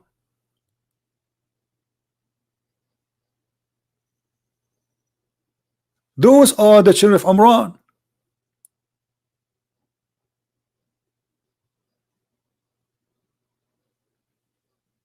So if the Muslim they say it was not, it doesn't mean she is the sister of Aaron, but how you fix the mistake that the father of Moses is Imran, and the father in Islam, and the father of Moses in the Bible is Imran.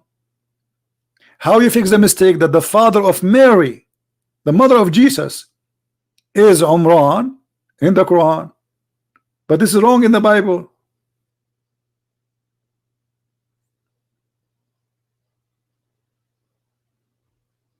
Do you understand what I'm talking about?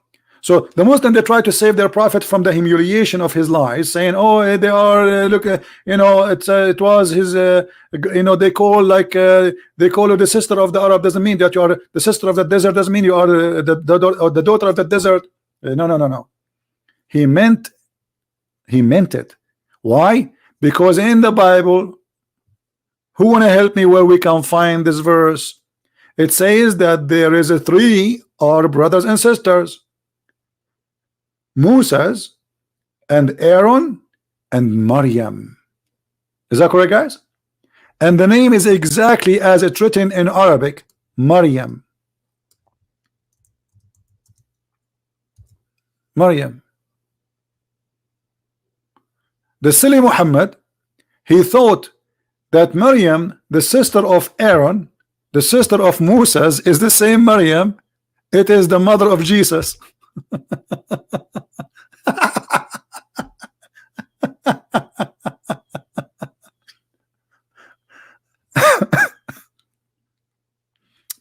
If I type right now, let me do this. Hold on.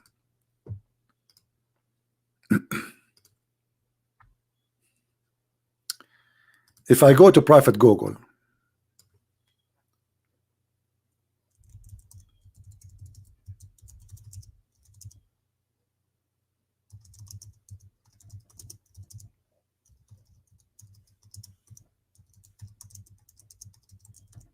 I will type the name of the prophet Moses in Islam, not in the Bible. Look at this. Imran, Musa ibn Imran. Do you see it? Musa, the son of Imran.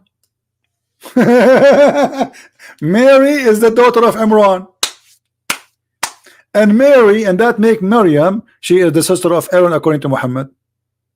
So it doesn't matter how much you see. Muhammad is like somebody, he's like a plastic bag and have like a billion hole, and the Muslim, they are trying to keep the water inside. So they keep putting like duct tape here, put duct tape there, he's leaking here, he's leaking there. Muhammad is leaking.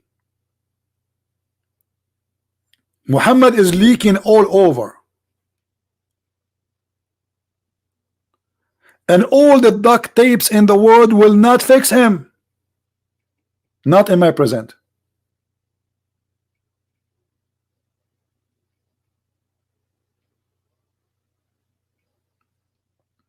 So what we did today, we showed you from Muslims speeches that a person, he inherit his ethnic from his father. Correct? I played for you the video of Nu'man Khan. What we did today, we showed you from the tafsir of the Muslims that even Muhammad, he said that Isaac is the one who was to be slaughtered, and this is according to Ali, and this is according to Muhammad, and this is according to Ibn Abbas, and this is according, I mean, who is higher than this? Who is higher than those names in Islam? Do you Muslims have more, somebody higher than that?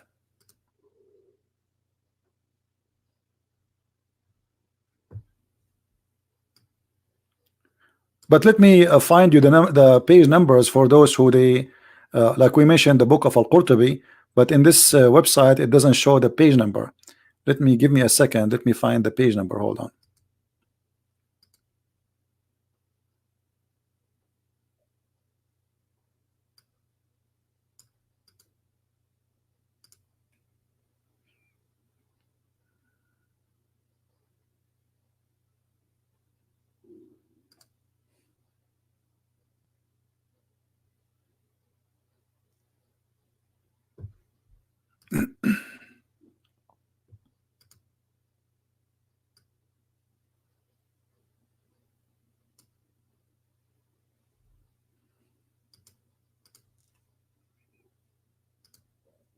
You know, because I like to arm you better, so you have reference of things we say, not just Al-Qurtubi. You know.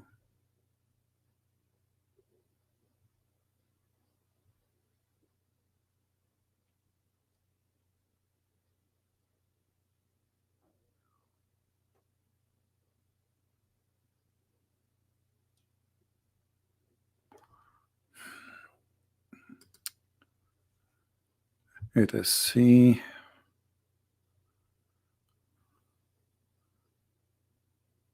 I will put for you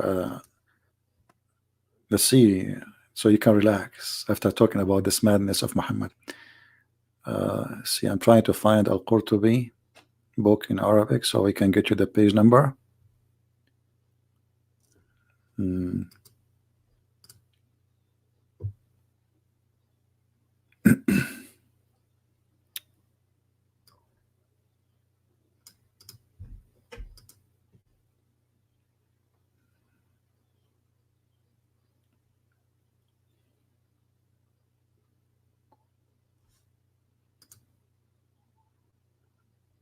Where is Al-Qurtubi? I mean, that's it. This is the only we need a book where it shows the page number.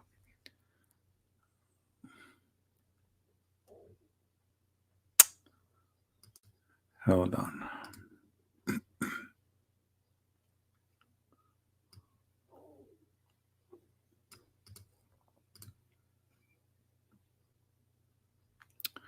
Finally we found it. Thank God. Here we go. All right.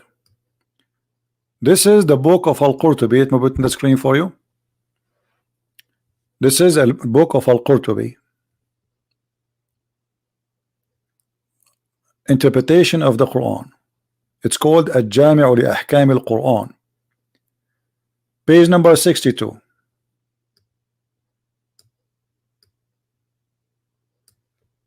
Actually, you can read it from page number 61. It says the same. This is the verse. Page number 61. It says that the one to be slaughtered was Isaac. And they are saying, and this is what agree about by Al-Abbas ibn Abdul Muttalib wa ibnuhu Abdullah. the cousin of Muhammad, the uncle of Muhammad too. The cousin of Muhammad, which is Ali, he agreed with it too. And وَهُوَ الصَّحِيحُ عَنْهُ, and this is authentic. And this is mentioned in At-Tabari, volume number 19, page number 579. And in the Ma'ani al-Quran, interpretation of Ma'ani al-Quran, volume number 2, page number 389. And then they continue. We go down. Page number 62. This is again the chapter of As-Saffat, from verse number, chapter Saffat is 37 as chapter in the book of Al-Qurtubi, from verse number 12 to verse 113 interpretation. And Ibn Jurayj, they mentioned it to Ibn Abbas, he said Al-Dhabihu Ishaq wa huwa sahih, and they said that Ibn Abbas, he said, this is the cousin of Muhammad, that the one who to be slaughtered by Abraham, it was Isaac. And it is the authentic from Abdullah ibn Mas'ud. So Abdullah ibn Mas'ud, he said that too. And then they count, and even they say that this is according to the Prophet and according to Ali ibn Abu. And look here, it says, look at this. It says that the one who mentioned it is as or they confirm it's as Dhabih, it is Isaac. He says it is reported from Ali ibn Abi Talib, the cousin of Muhammad, from Abdullah ibn Umar, and الذبيح إسحاق وهو قول Umar. Even the Caliphate Umar, he said this is Isaac. Even the Caliphate. So we have Muhammad, we have Ali, we have Umar, and we have Ibn Mas'ud, and we have Abu Huraira. I mean, who is left? And here it says, and those, the 7 companions of the Prophet, they said that 7 companions he counted, the important ones. 2 of them are Caliphate. 1 of them is his cousin. Actually, 2 of them they are his cousin, Ali and Ibn Abbas, and 2 of them are Caliphate. They said and they confirm that it is Isaac.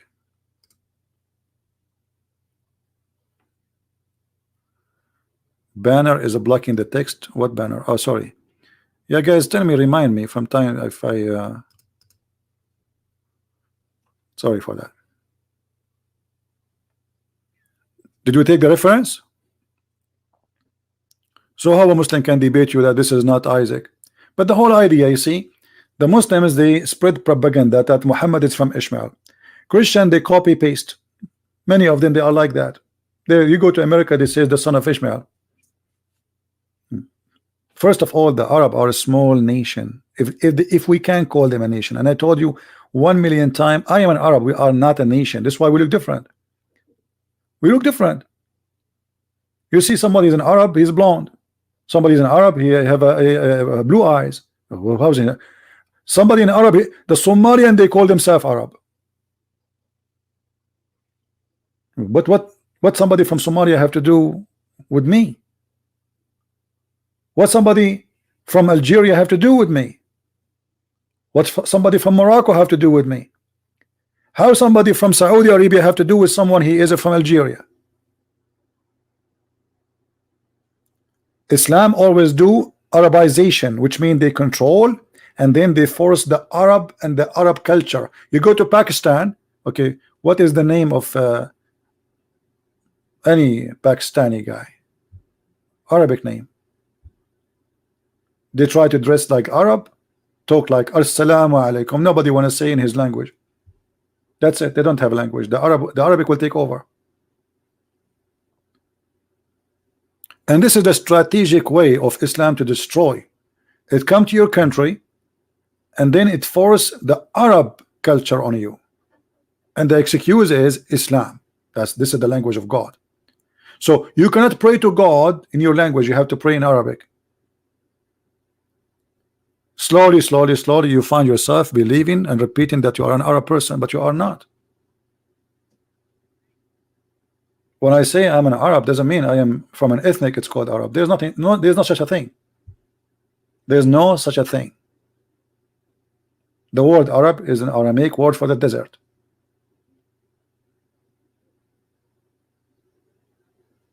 Aramaic, even the word Aram. You see, in the old days, names have a meaning, and then is the meaning that give a definition for you. So when you say Hebrew, what the word Hebrew mean? Somebody tell me what the word Hebrew mean. Somebody saying thank you Allah for the blessing of Islam. Where is the blessing? Go and look at your countries. I see the blessing of Islam all over. If you don't believe me, look at Pakistan, look at Saudi Arabia. You will see the blessing of Islam all over. You need the blessing of Islam. You need the protection of Trump. And all Islamic countries are slaughtering each other. The blessing of Islam. This is the blessing of Islam. Do you have something better? The one who's saying thank you for the blessing of Islam.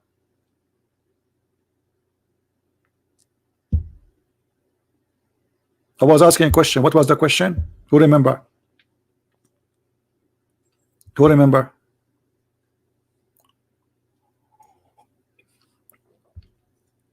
Nobody remember? I have 1,400 people watching. Nobody remember the question. What was the Hebrew? What the word Hebrew mean? Who wanna help me?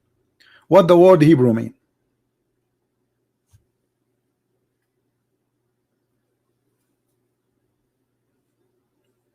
Anyone knows?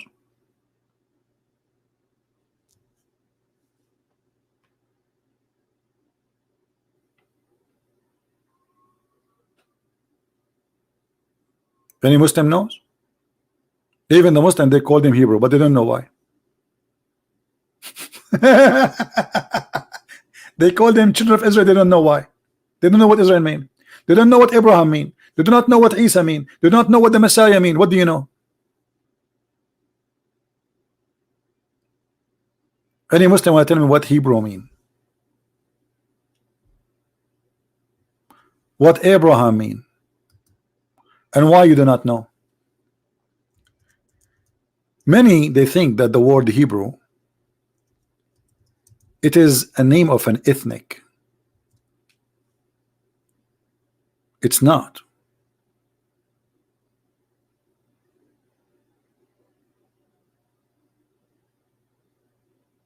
All those describe an act the same as the word Adam.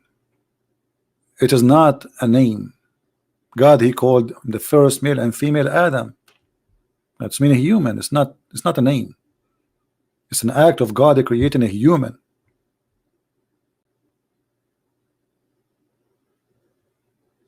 So the problem with the Muslims is they copy names from the Jews, from the Christians, but they are not connected with them. They are disconnected.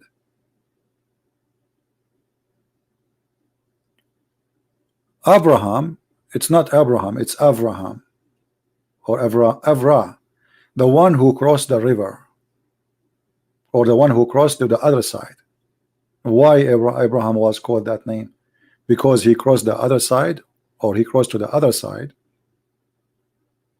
and he left the pagan belief. He left his people who believe as pagan, which means even his name is not really a real name as we think. It's an act.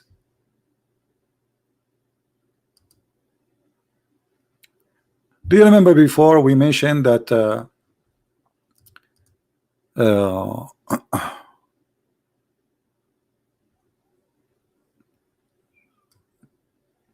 how we know that he's a Muslim? Okay, somebody saying to me a Muslim on a call. Let us see.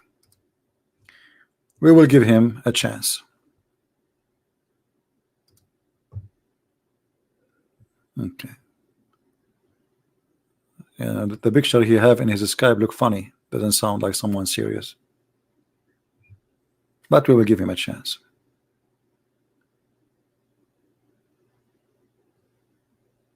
Answer me, Mr.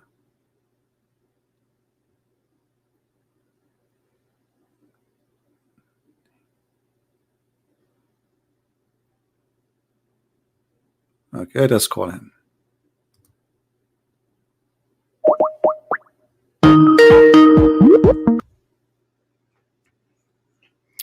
Hello. Yes, my friend, you are live on air. What do you like to say to us? Supposed you are a Muslim, Yes. right? Yes, yes. All right, I'm go a ahead. Muslim. Yes. Go ahead. Who is So what?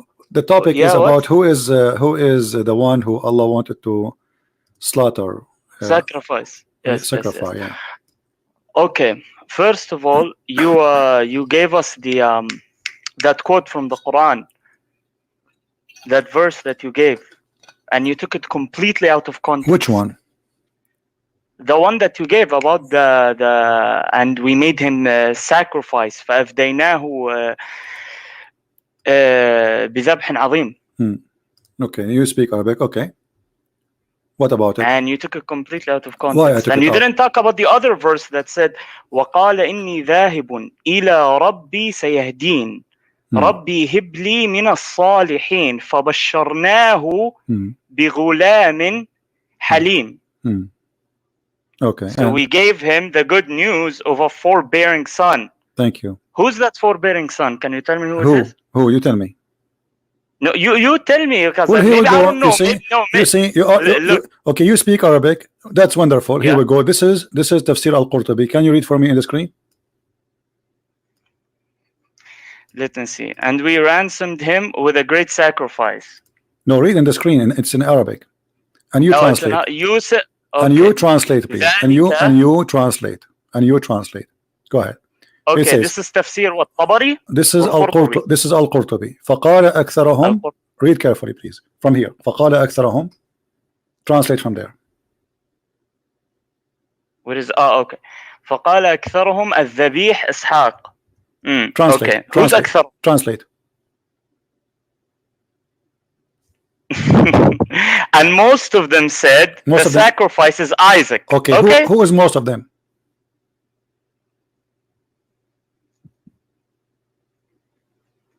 Shit. Okay, most of them is shit. No. Okay, wait. Did you say most of them is shit? First of all, no, wait. No, wait. Oh. That doesn't mean that most. Now you have to remember. I remember you just said the word shit. I'm asking you. Most of them, they say it is Isaac. Who is most of them? Who are they? The scholars. Okay, but you just told, hold on, but you just told the people here that I took the word and the meaning out of context, blah blah blah blah. But when all the majority, hold on, the majority. Wait. What I meant is that you only took one tafsir, which is no, I did not. No, I did not. So I did not. Okay, no, I did not. Even Ibn Kathir, he could not hesitate to mention that this is mentioned exactly, but Ibn Kathir, he don't agree with it. That's all. But Ibn Kathir is just a guy who came 600 years after. We have here, it says that the one who agree with this is the following names. Look how big the names. Who is Ibn Kathir? Ibn Abbas, the cousin of your prophet. Ali ibn Abi Talib, the cousin of your prophet, and the one who became a caliphate. And Umar ibn al-Khattab. And Abu Huraira. So who is Ibn Kathir? Do Ibn Kathir count next to those names?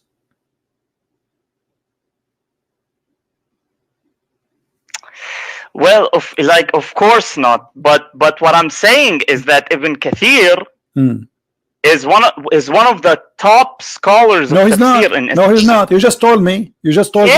No. You just told me he don't count next to them. You just told me he don't count next to them. I mentioned to you Ibn Abbas. I mentioned to you Ali ibn Abu Talib. I mentioned to you Umar ibn Khattab. Ibn Mas'ud. Okay, let me ask you. Abdullah ibn Mas'ud or Ibn Kathir? Okay, that's of course Abdullah ibn Mas'ud. Okay, so Ibn Kathir he go back to school. So Ibn Kathir, so you cannot, you just agree that Abdullah ibn Mas'ud is a way higher, of course. So Ibn Kathir is an idiot compared to Allah. So why you are taking now Ibn Kathir against your prophet, against your Ibn Abbas, against Ali ibn Abi Talib, the cousin of your prophet, and the caliphate, and against the caliphate Umar, and even Abu Huraira? How come Ibn Kathir now the one you like? You dump all of those which are the most high and you take the most low between them. Okay. Look. I'll tell you something. Tell me something. Go ahead. I concede in that point. Okay, there's no problem in that. Okay, I was wrong in that point. But what I'm saying is that using common sense, who's the older son of them? Thank you. Who's the oldest one? Is it Ishmael or Isaac? Okay, thank you. Allah, He blessed who of them? Which one was blessed Ishmael, Ishmael, because when did Abraham hold on made his supplication? My friend, hold Was on. it after Ishmael was born? Okay, or not? Hold on. Before? Okay, all right. Okay. When it says here, you are the one who mentioned to me this verse. It says, and we gave him a glad tiding of boy, forbearing boy. Correct? Okay. Yes. All right. Who is this boy? Ishmael. And what about Isaac? Isaac came after Ishmael. Isaac came after Ishmael. Okay. Years. Okay, but is it Ishmael but is okay, older. but did God told Abraham you will have Ishmael, who told him he will have Isaac? When did he tell him you will have Isaac? Let us go. When did he say an exact name? Is that real? Which one Allah He gave as a gift to Abraham? Ishmael or Isaac? Ishmael. Let us see the Quran. Okay. And I'm glad that you speak Arabic, and that will solve a lot of problem. Here we go. Read for me chapter 6 verse number 84, sorry.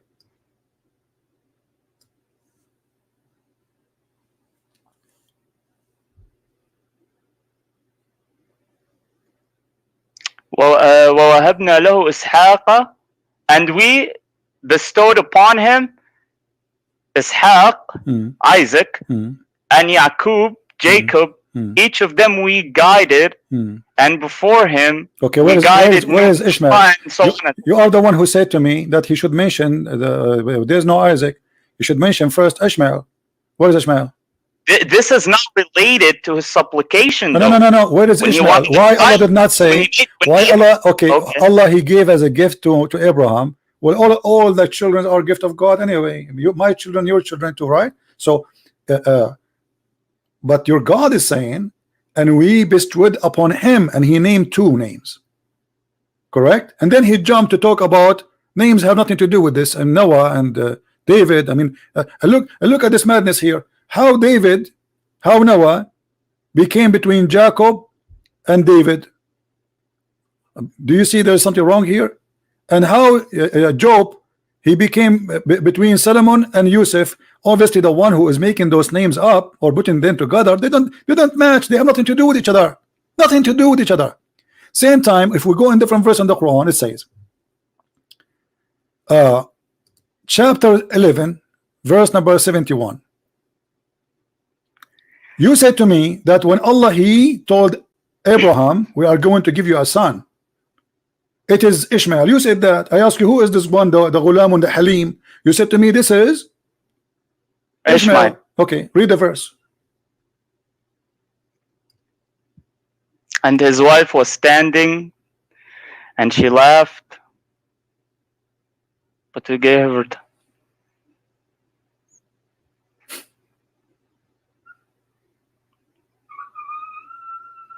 Don't say the word shit again. No, wait. This happened after Ishmael came. My friend, the verse here, the Quran is so clear. You are the one who said that Allah He gave a glad news, a tiding news. Okay, so why this is the guy already have a son. The Abraham already have a son. So what this is a news is about, why it's a big deal. As you see, Allah He bestowed a gift on Abraham, and that is named as Isaac, and after him Jacob. Read it.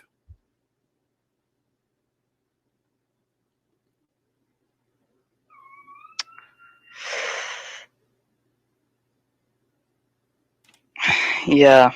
At the same time, I want to remember that here it says that there's a miracle happen. She said, she's amazed how I can have I'm an old woman. So this is the gift of God. The gift of God is a miracle because she's an old woman. Ishmael, he was not born from an old woman. This is why actually Abraham, because he gave up that his wife, she is very old. She cannot have kids. So Ishmael was a gift from God, not as we prove now. It was Isaac. Isaac is the gift of God, for he is having miraculous birth. This is why it was a big news. So the first verse you mention is connected to this verse, as you say. Mm-hmm.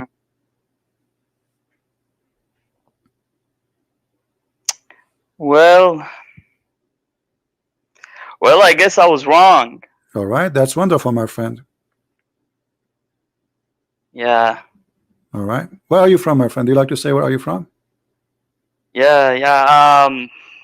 Well, I'm from the US, but I'm originally Egyptian, so. Egyptian, okay. You know what? I'm going to change the topic for you. Forget. Okay, so now I prove that I'm right, and I respect you, by the way, for saying that you were wrong. I respect that in this person, by the way, because usually some arrogant people, they go stubborn. I mean, even if he knew, if he knew that he is wrong, he go like, no, I'm not wrong. This person, I can tell, I have to respect him for admitting that he's wrong, and nothing wrong with being wrong. Yeah, when you find out, you say, okay, I was wrong. So let me ask you, my friend, you as a person who is speaking Arabic, a Muslim, and I am a Christian, how you can prove to me that Muhammad is a prophet of God? Well, because the problem, the thing is,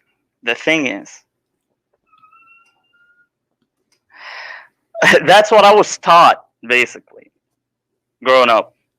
I understand, my friend. I'm just asking you. Now you are a Muslim already, and you are calling me, and you have truly believe that he is a prophet. I can tell you have some knowledge too, which means you studied, you learn. You are not just you learn. So based on what you learn, how you convince yourself that Muhammad is a prophet? Can you use how you convince yourself to convince me that Muhammad is a prophet?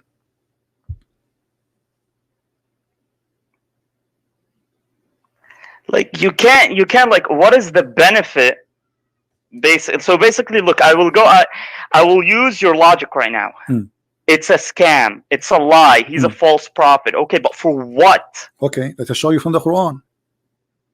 Okay, what is the benefit of doing such a thing? I mean, the guy wasn't living in a palace, the guy wasn't doing all I will these use stuff. your logic. What the benefit? Here we go. And what plus, is the benefit? My friend, I don't know what's your name. What's your name? And he has a lot what I shall call you, my friend? What's your name? I don't want to say my name because my name is Muhammad. Yeah, okay. Listen, Muhammad.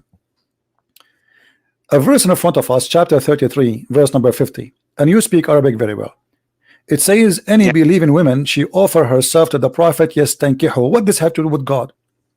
Why God in the 7 galaxies behind the 7 rivers and the 7 seas, he is worrying, he go to his office and he writes saying, any woman she want to give herself to the prophet, so the prophet he can have sex with her. What does have to do with God? You just said to me, if Muhammad is a scam, what is the benefit? What does have to do with God? What does have to do with Islam? Okay, Islam is about worshiping one God, praying to God, blah blah blah blah. Okay, but what does have to do with God? But any woman she can give herself to the prophet. What that will do exactly to Allah? Yeah, well, because there is like waqt al-nuzul, the reason why this verse came down. There are reasons for these verses that they came down. There are certain events that happen. Okay, tell me the reason. You see, you are trying to use the logic. God saying to Muhammad, any woman she want to offer herself, and this is a privilege only to thee. Okay, what that have to do with Islam and Allah? Women coming in the door of Muhammad, Muhammad, take me to your bed. What does have to do with God?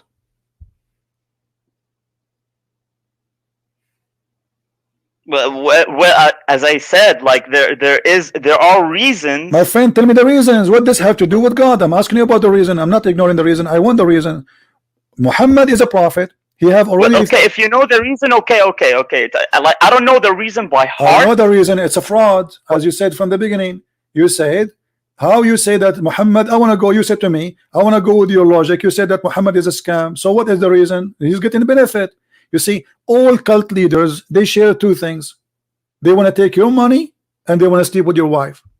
Let me ask you, is it true that in the interpretation of the Muslim books, and you are a Muslim and you speak Arabic, which is wonderful, it says that if the Prophet, he want his eyes fall into a woman, her husband must divorce her so he can have her? Well, I'm not sure. No, I'm not sure about that one. I don't know. I haven't read that one anywhere. Okay, let me find it for you. I'm taking advantage of having you as a person speak Arabic, because if I say that to somebody he don't speak Arabic, you know, we will have a problem. All right.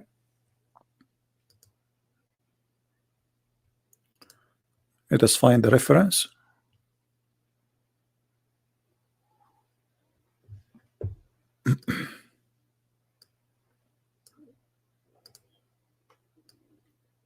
And I will find an authentic website, not like a website maybe made by some people.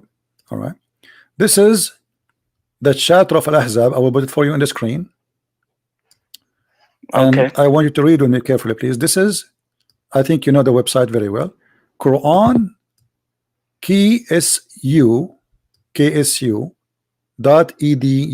SA, Saudi Arabia.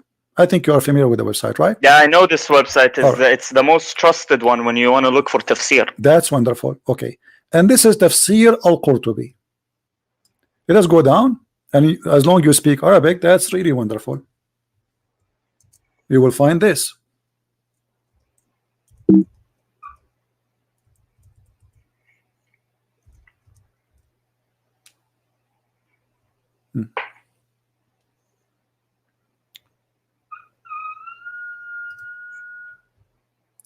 The privilege of the Prophet. They are counting the privilege of the Prophet. The number one is the best of the booty. Does it say that, or I'm lying? Safiyul Maghna. Yeah. Okay, the best of the booty. Number two, Al-Istibdadu bi khums al-khumsi aw al-khums. He will have all inclusive. The fifth of the booty. Is that correct? Yeah, that's correct. Yeah. All right, thank you. Then they continue, and then they say Arabic الزيادة على أربع نسوة, to increase more than 4 wives, correct? الخامس النكاح بلفظ الهبة, which means he do not need to get married. A woman, she said, take me, she's his.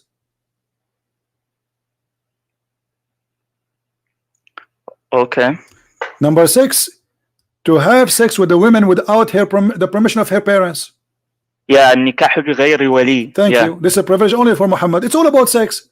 Then number 7, النكاح بغير صداق, without paying. He do sleep with women without paying them. Number 8, he can have sex even when he's around the Kaaba. Number 9, he can take an oath, and his oath in the front of his wives, and he is not going to be like it's okay for him to take a false oath for his wives. Number 10, and I want you please to translate, was العاشر إذا وقع بصره على امرأة وجب على زوجها طلاقها وحل له نكاحها. Translate please. Yeah, if he puts his eyes on a woman, her husband has to divorce her, and he can marry her to take her. Okay, look. What is the authenticity? My friend, this is your books. I mean, you're asking me. Yeah, I know. This is Ibn al-Arabi. This is not the Christian Prince. This is not me and you. This is not Ibn Kathir. We are talking about big names. So, and listen. Did your prophet, he did practice that? This is about what? This is about the Zayd and Zainab. His eyes fall into Zainab, and he forced him to divorce her. This is what the guy is saying. He likes Zainab. The guy, he came to him, okay, take her father. Zayd is the adopted son of Muhammad. So look at this. You said to me, what is the benefit? Okay, what he is doing this. He take the first, the fifth of every attack, which means if the Muslims attack a Christian village or a Jewish village, the fifth, yeah, he takes the fifth of the booty. Yeah, thank you. Not only that, the best of the booty. Not only he will take the top. Safiyul Maghanim. You know what Safiyul Maghanim mean, right? The best. like the biggest TV, the biggest car, right? So what you are telling me? Obviously, he's a gang leader, and now not only that. I mean, why a prophet of God? He see, with my respect to your family, Mr. Muhammad, I'm not trying to insult, or let us say me, so you don't be offended. Let us say I'm a Muslim and I'm married, and my wife, she walked in the front of the prophet, and then the prophet, he saw my wife, and now I have to divorce her so he can sleep with her. Be honest with me, is that right to do? Yeah, that's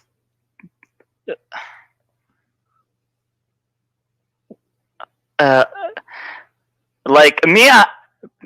Personally, I wouldn't do that.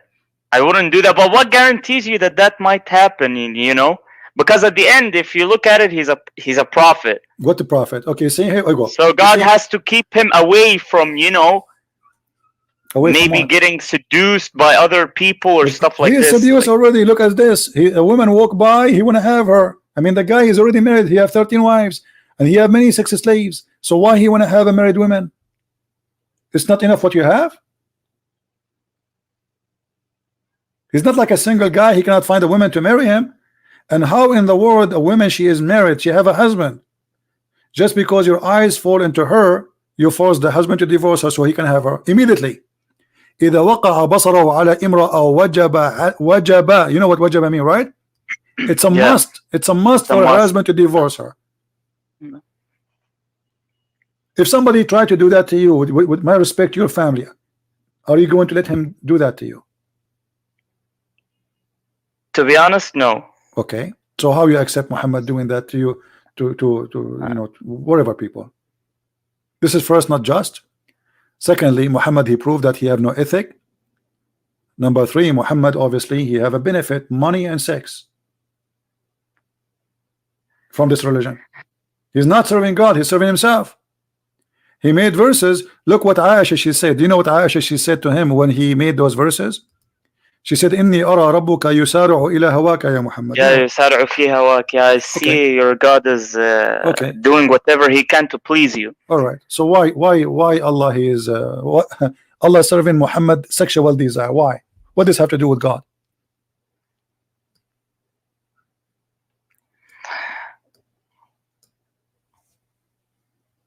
It's like you can tell, you know, she felt jealous. Okay, no problem. But my friend, is it right that there's God?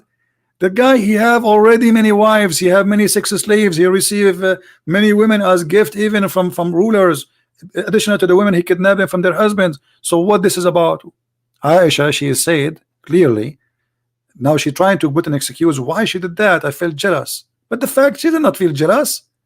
She noticed that his God, this guy, he wished to have this woman. Here we go, a verse come.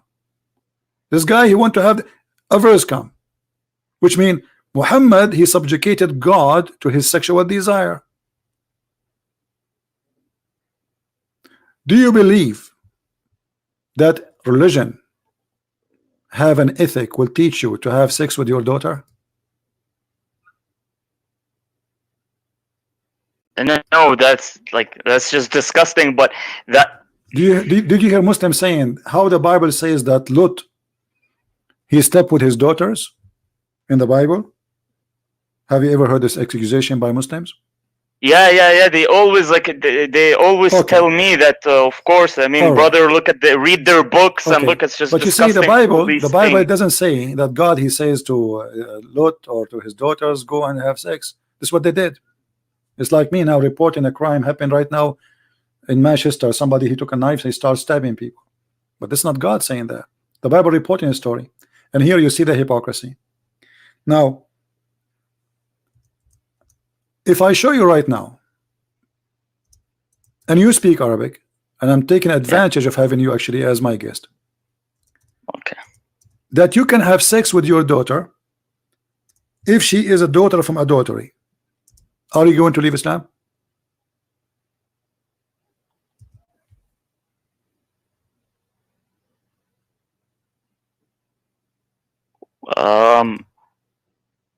Well, look, I've always had this problem because, like, they say that, okay, if Muhammad, I always ask them, if Muhammad can do these things, then why didn't God permit it to Jesus, Abraham, and all these other prophets? Why it's only him?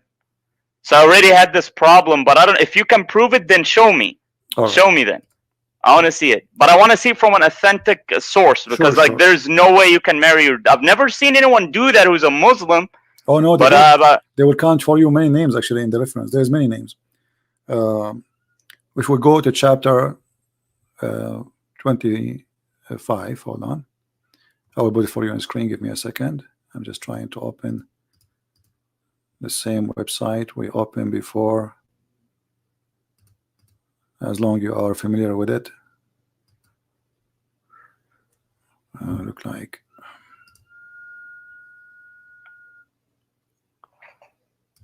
All right. I will put it for you. All right. This is, we go here to chapter.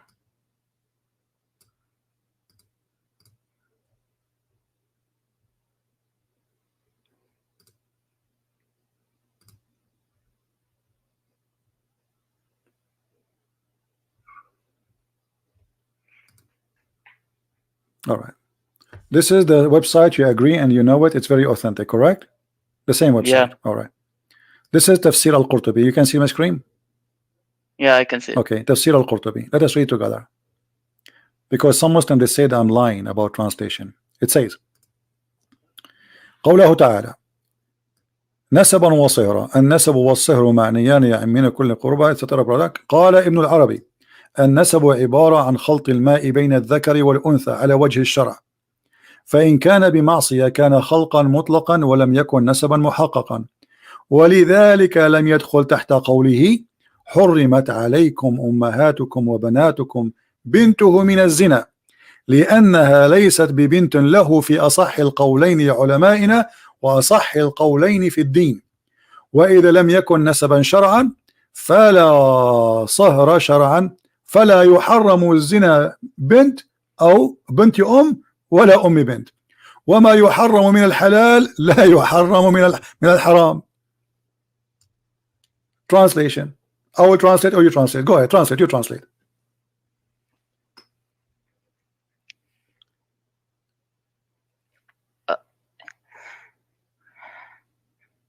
Okay, well, show me Tafsir ibn Kathir. Can No, you hold show me on. just Why wanna Tafsir go ibn there? Kathir? You said to me, show me, right? I'm showing you. It says. Okay, but sometimes But does we it have say? like Does between it say? the ulama, My we have friend, my some. friend. No, no, no. Hold on. Does it say that a person who have a daughter from adultery, he can have sex with the mother and the daughter? Oh yeah, from adult. Okay, but does it say too? Does it say لأنها ليست له بنت له according to the most authentic opinion? I don't know what happened to my mouse. It's not working. Hold on. I hope my mouse is not out of I don't see it. What happened? My mouse is not working. It doesn't say there. Let me fix it. Doesn't say there that this is according to the most opinion of scholars, Mr. Muhammad.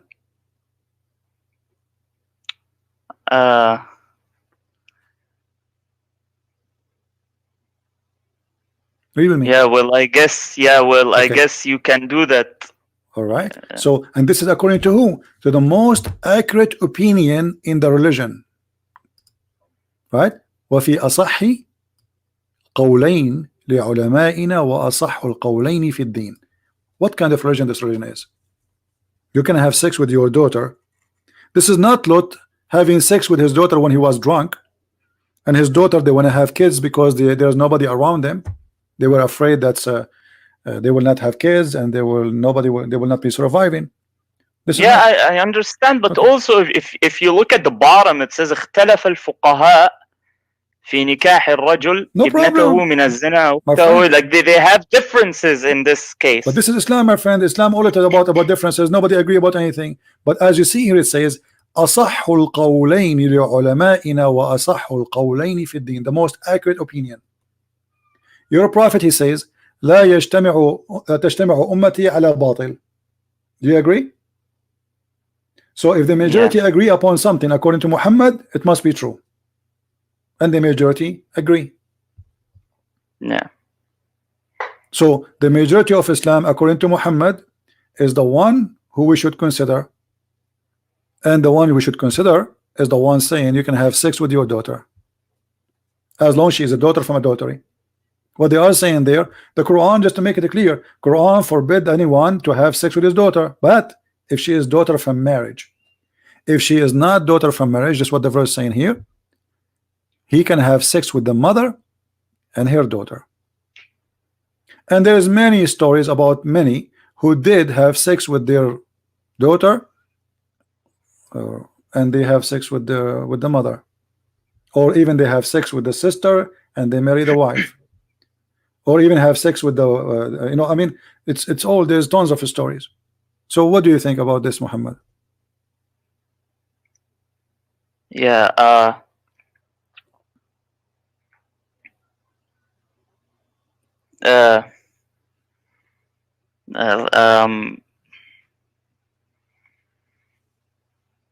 yeah, that's just disgusting, to be honest. I mean, I definitely wouldn't do that. Thank you. Thank you. I mean, what kind of religion you are disagreeing about? We can have sex with our daughter or not? I mean, this is crazy. I mean, this is something should not be discussed. Correct? Yeah, Me of and course. you, we should not discuss. We this. should not debate about it, because this is, come on, this is really sick. So the Muslim, they come to us, they say the story of Lot of having sex with his daughter, which is not God saying to him. This is what the daughters did. If my daughter, I'm not married, I don't have children, but let us say for the sake of argument, my daughter, she gave me drugs and she did something with me when I am asleep. Can you judge me by that? No, I can't judge her. Did God say that to her? No.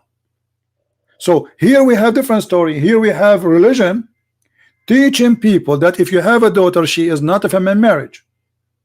You can have sex with her mother and your daughter, which means if a Muslim man he have a girlfriend, and his girlfriend she gave birth to a daughter, he can sleep with the mother and the daughter at the same time. Yeah. I definitely wouldn't do that. I mean, that's sick. I wouldn't do that. I don't know who does this. Well, to be honest, this is okay. Well, Muhammad, when he had sex with Zainab, and she is the wife of his son from adoption, isn't it sick too? Yeah, but she divorced him. Doesn't matter. You say, no, hold on. First of all, she did not divorce him. Muhammad, he went to the house and he flirted with her. Don't you know that? Do you have any, like, no, I didn't know that. Like, where did you guys get a hadith? Okay, hold on. Sure, we have hadith. I mean, you know, and an authentic one, maybe. Sure. Hold on. Okay, yeah, you know, the Quran even saying that. Okay, hold on. Let's see. When the story said, chapter 33, verse number 37, when you say to the one which supposedly Allah bless him, hold your wife for you, but you hide what is in what Allah bestowed on you. Okay, what he bestowed on you? That this is your woman, take her. The Quran saying that Muhammad was a hypocrite man, saying to the man, keep your wife, while his heart is something else. He want the women. This is Quran. Now we go to the interpretation, chapter 33, verse number 37.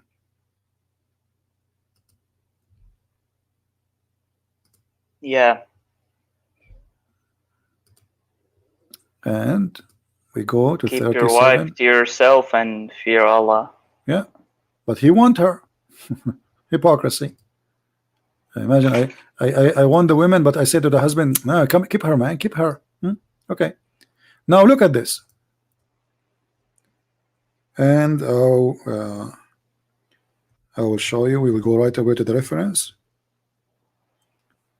Read with me carefully, Muhammad. I really respect you, guys. Can you deny that this gentleman is very? I can tell he's coming from a good Muslim family.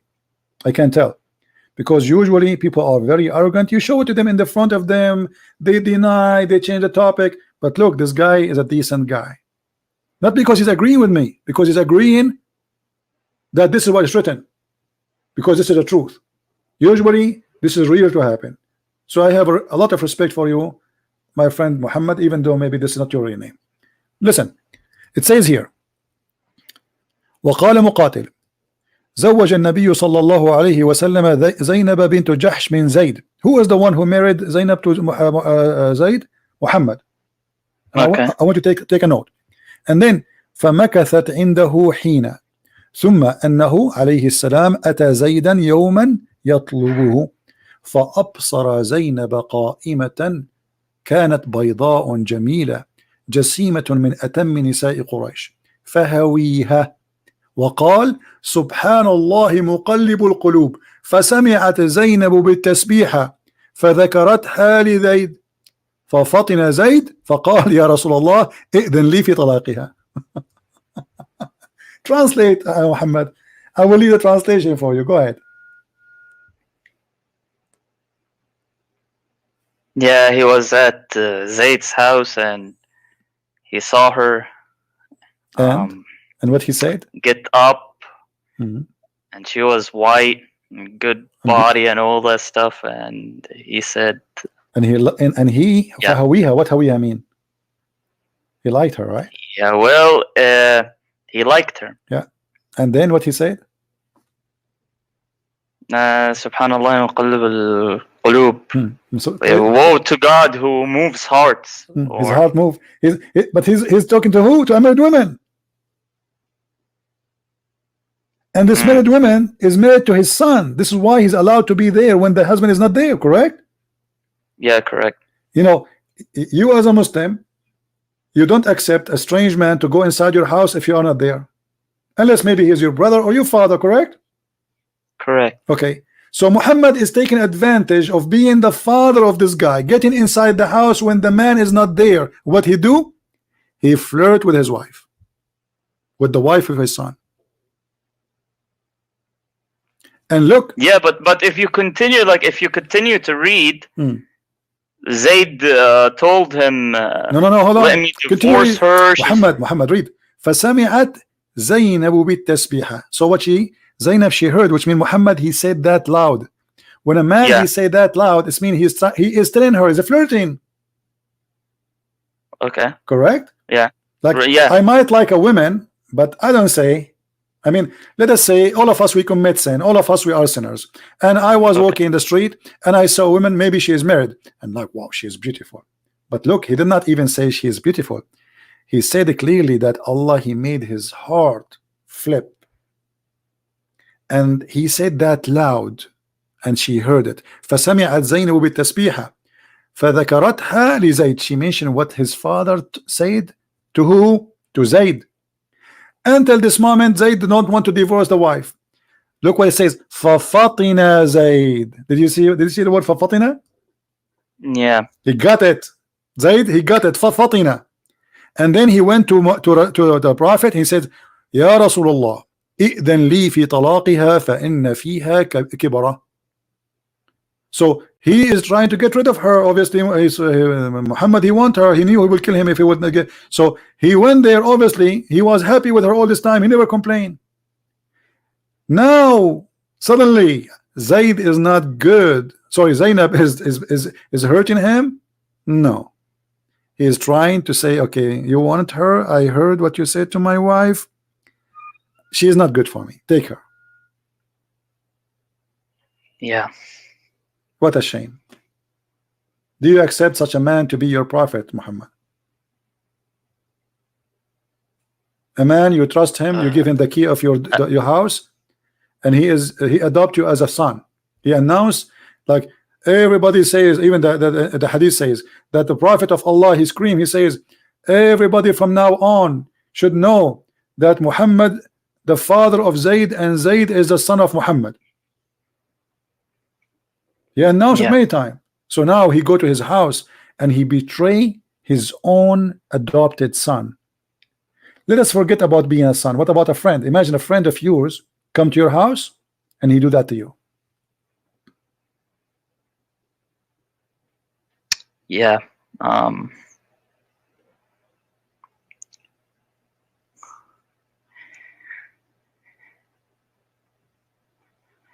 I think Muhammad, it's time for you to leave Islam. I mean, there's no way a gentleman like you, smart like you, and I can tell coming from a good family, he will accept such a man to be his best example. This is what they told us, you know, in the Middle East. You are a Middle Eastern, I am Middle Eastern. Day and night, the Prophet was the perfect man, the most amazing man, you know, like amazing. Even Aisha, even Aisha, she said, say that. Quran. Aisha, she claimed that Muhammad ethic is Quran. This is ethic.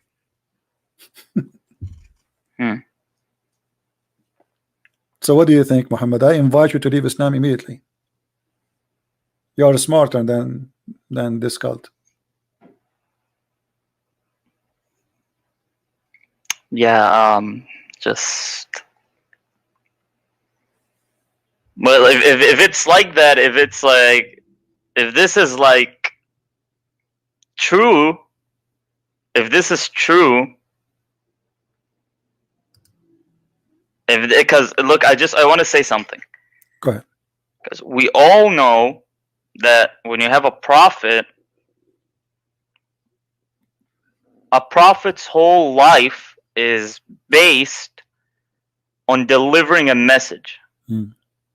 And not marrying 13 women and flirting with other women. So if it's like that, if this is what happens right here, then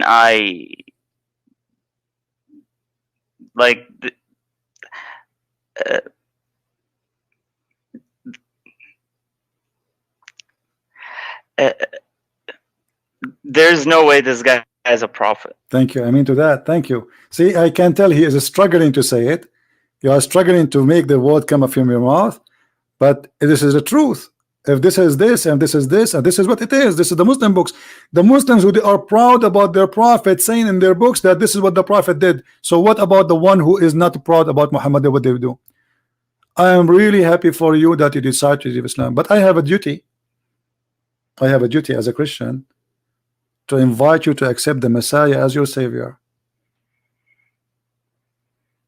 I believe that you believe in God, correct? Still? Yeah. Okay. And now you agreed that Muhammad cannot be a prophet. That means he's a fraud. So I invite you to accept the Messiah as your savior right now, right here. And I will be happy to help you if you have any question. But this is a bit confusing because, like, I don't know. It's a big risk. I don't know. My friend, the risk I'm is, like, where am I gonna go? What am I gonna do? Am I gonna be like a Catholic? And if it no, there's nothing called Catholic, Protestant. There's not. Those are sect. They are not. This is not really what we follow. We follow Christ. We don't follow a church name. Those are names. People create them. But what we follow is Christ and His teaching.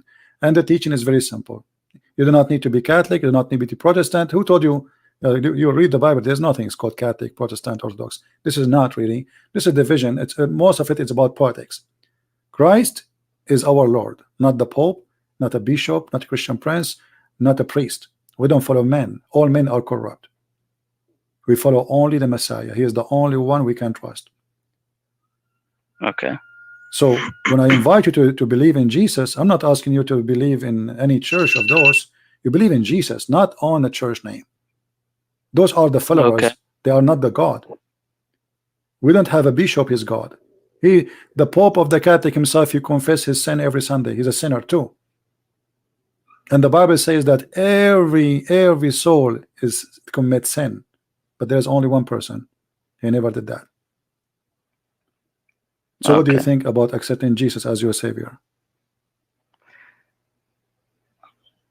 Okay, I'm gonna need you just to explain me one thing, only one thing in Christianity. All right. Just one thing real quick. All right. It's basically about the Trinity. We have always been told that, like, okay, how can God be man and how can God die? And okay, so the question is about the Trinity or about how God can die, or which one? yeah, the entire concept, because like if you say like Jesus is God and he got crucified, so like how can God die? All right. Or like, okay, you see, I will go with you. How God can die? Who said that to you, that God died? You see, Jesus, he said, before Abraham I am. before Abraham I am. And then let me put the screen, the verse in front of you. So before Abraham I am. So what the Jews they killed is the flesh of Jesus, but Jesus exists previously to his birth from Mary. Okay. So they killed the flesh. This is why they said to them, you can destroy this flesh and I will build, you can destroy this temple. He's talking about the temple, the body, and I will rebuild it in 3 days, about his resurrection. And why 3? Just to confirm the Trinity. If you read with me carefully, Okay. you will see Jesus saying to them, before Abraham I am, was I am. And then the Jews said to him, do we not say rightly that you are a Samaritan and have a demon? They think that this guy have a demon. What he's talking about? How he before Abraham? Jesus answered, I do not have a demon, but I honor my Father, and you dishonor me. I do not seek my own glory, not like Muhammad. You see, there is one who seek and judges. And then Jesus continues saying, the Jews answer him, now we know that you are a demon. Abraham is dead, and the prophets, and you say, if anyone keeps my words, he shall never taste death. All people die. So what do you mean, whoever believe in me or listen to my words, he will not die? So they got him wrong. They thought he's saying, if you believe in me, you will not die. But this is not the death he's talking about. The death where that you will have an eternal life, which means you will not retest death, which is the death of hell. You go to hell, you will never come back. Are you greater than the father, our father Abraham, who is dead, and the prophet who are dead? Who do you make yourself out to be? Jesus answered, if I honor myself, my honor is nothing. It is my Father who honor me, of whom you say that he is your God. Yet you have not known him, but I know him. And if I do not know him, I shall be a liar like you. But you do not know him and keep his words. Your father Abraham rejoiced to see my day, and I saw it and was glad. Jesus now claiming that he saw and he met with Abraham. The Jews, they said, you are not yet 50 years old and you have seen Abraham?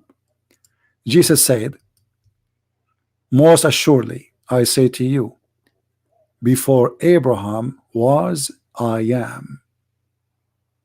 And then they took the stones to kill him. So Jesus confirmed, and you see here the word I am. Do you see the word I am? Each time Jesus says I am, he is saying I am God, because when Moses asked God, I'm going to tell my people what I will say to them, he says to tell them I am who I am. This is, the Bible never give really a name as it is, as a name as you call him Allah. It is I am the one who exists by myself. I am. There's no name can describe me. There's no name can contain me. There's no language can tell about me. So tell them I am who I am. I'm your God. So before Abraham I am. So when the Jews they killed, my friend, they killed the flesh which is created by him. This is only creation. They only took down the flesh. And then Jesus, he proved to them that there's no grave can contain me, no death can take me. And he said in many places in the Bible, I lay down myself and nobody can take it from me. And this is why the Bible says, for God he loved the world, the whole world, including the Muslims, the Hindus, the Buddhas.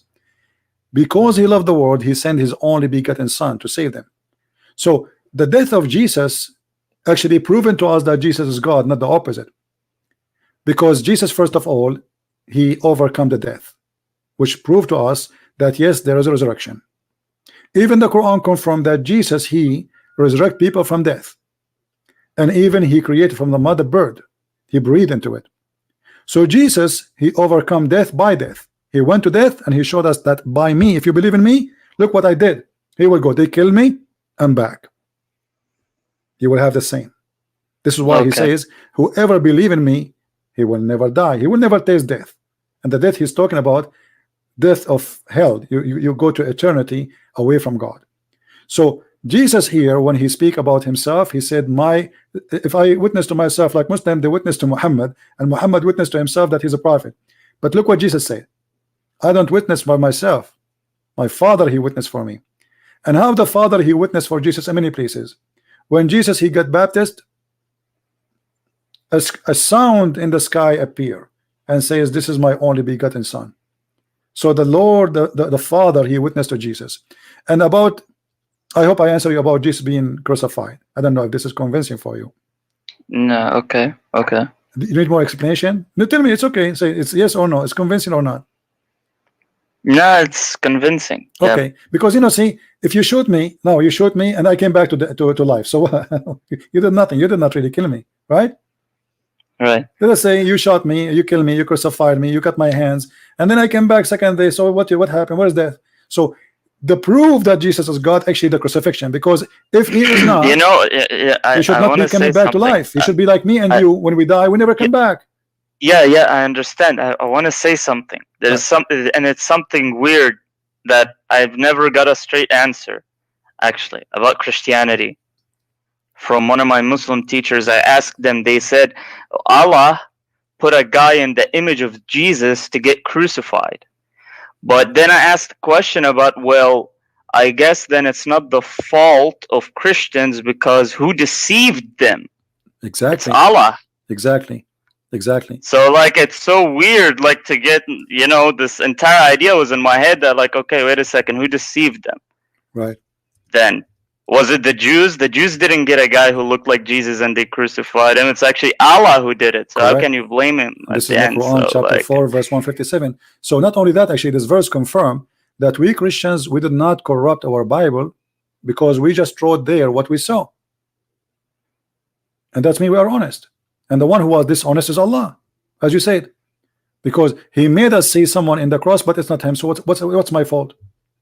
If you are a judge and you say, hey, Christian Prince, did you see this guy shooting this guy? I say yes.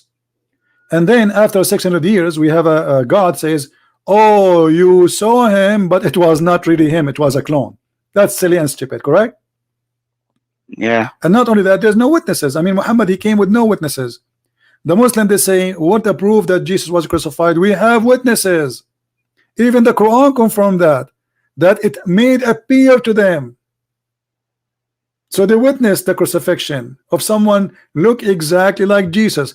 And now what is the choice of like having somebody to be executed, but he looked exactly like him in this earth?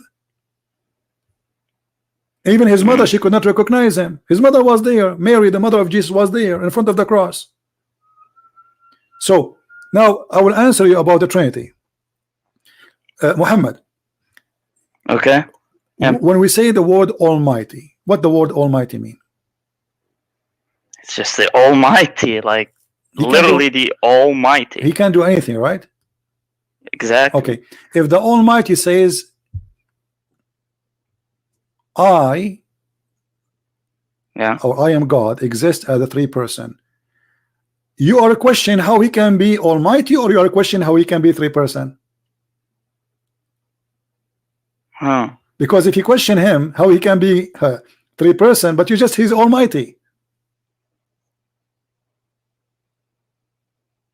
You know what I mean? Yeah. The reason he's called Almighty because he is Almighty.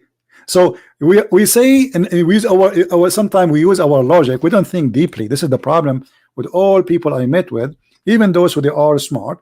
We don't use really a deep thinking. When we are talking about Almighty, and then we say how the Almighty can be Almighty, but you just agreed he's Almighty. So if the Almighty says I am one but yet a three-person, well, because he can do it because he's the Almighty. Same time, when a Muslim, he refused to accept Jesus to be the Almighty God, so how he can do the Almighty work, including creation, including resurrection, including forgiving sin, including, as I just showed you, he says, before Abraham I am. How the Muslim explain to us that Jesus will come back in the judgment day? This is Almighty work. How he is alive? Like now you ask me a question about how Jesus was killed, but shouldn't you ask ourselves too? How come Jesus is only one is still alive and all the Muslims are dead, including Muhammad? This is almighty. This is almighty act. This is not a normal act of a human being. Do we agree? Yeah, Okay, I do agree. so yeah. Jesus proved to us not by saying I am almighty, but by doing what almighty do. So what Jesus, if we go in the Quran, we see that Jesus he breathed into the mud and he make it a living bird. Okay, how did that happen? The Quran says this is the will of Allah, by the permission of Allah. Well, this is silly, because I can say now that Jesus was able to do it by my permission. Prove me wrong. You know what I mean? I mean, talk is cheap, but what this verse confirmed to us, that Jesus, he did almighty work. Creation. Why God want to share the ability to create with someone? He's a man. Okay, Allah, he was trying to convince us that Jesus is a prophet or Jesus is God.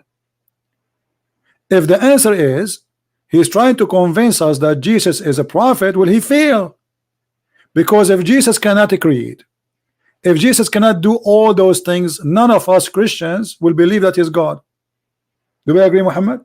He's yeah, we agree, but like there's no prophet that did the same thing, right? Not only the creation. You see, like there's a story about creating. There's no prophet who have ever done this. Absolutely, you're right. Not only that, like there's a story about Abraham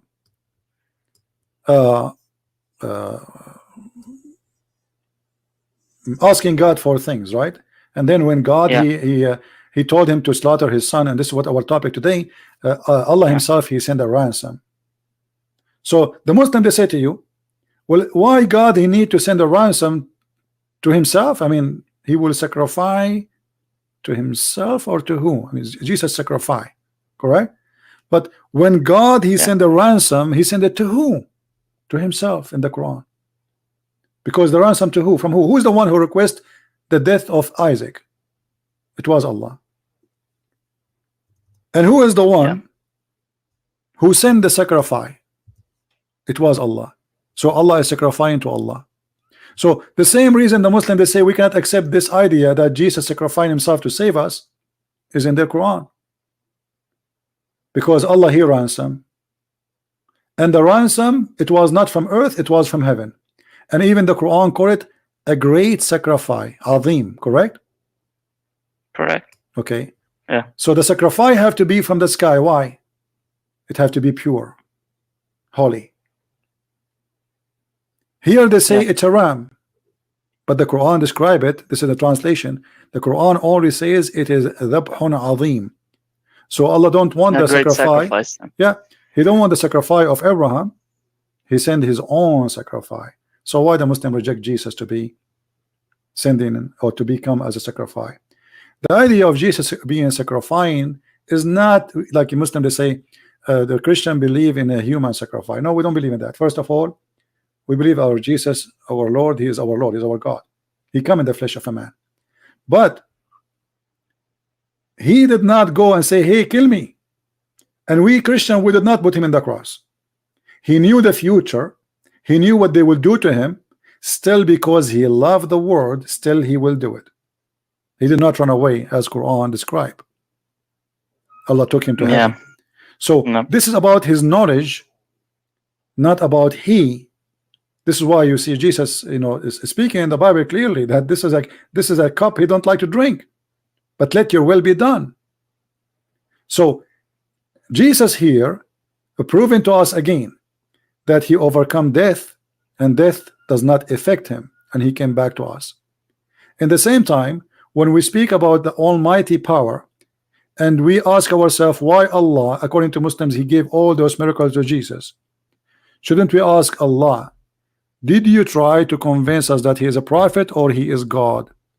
Because how Allah he shared the ability of a creation with a man, his name is Jesus. As long as the Quran confirm that Jesus he created from the mud a figure of a bird, and I breathe into it. Who is the one breathe? It's not like Jesus, he made a figure of a bird and then he says, Allah, hey Allah, breathe into it. No.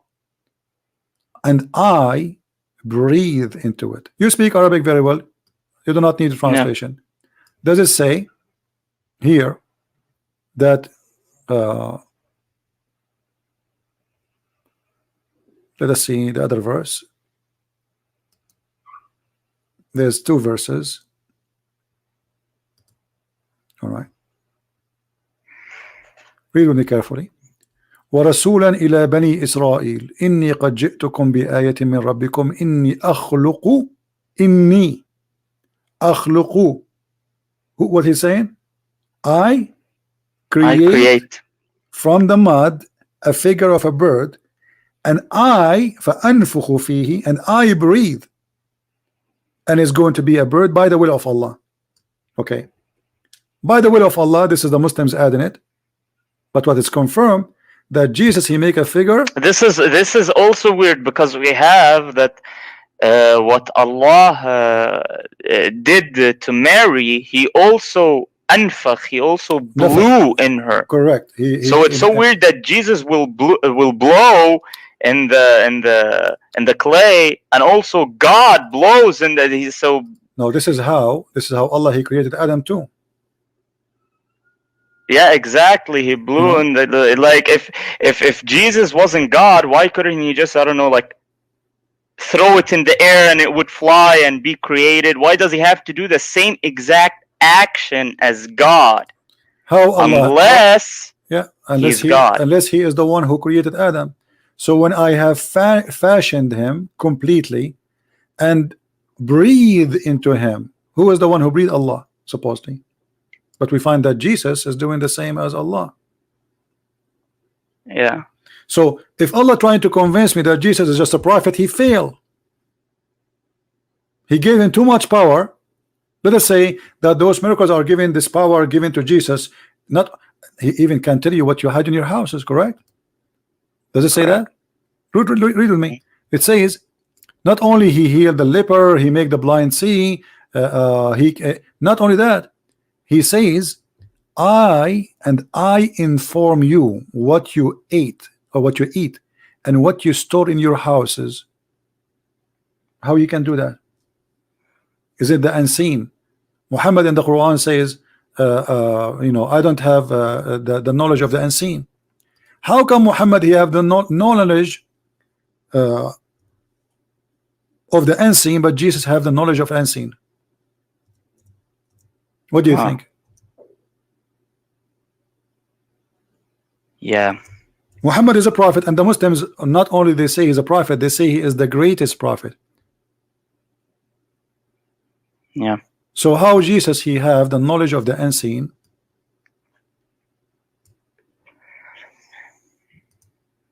And Muhammad do not know the knowledge of the unseen. Yeah. And the Quran confirmed that the one who knows the unseen is Allah.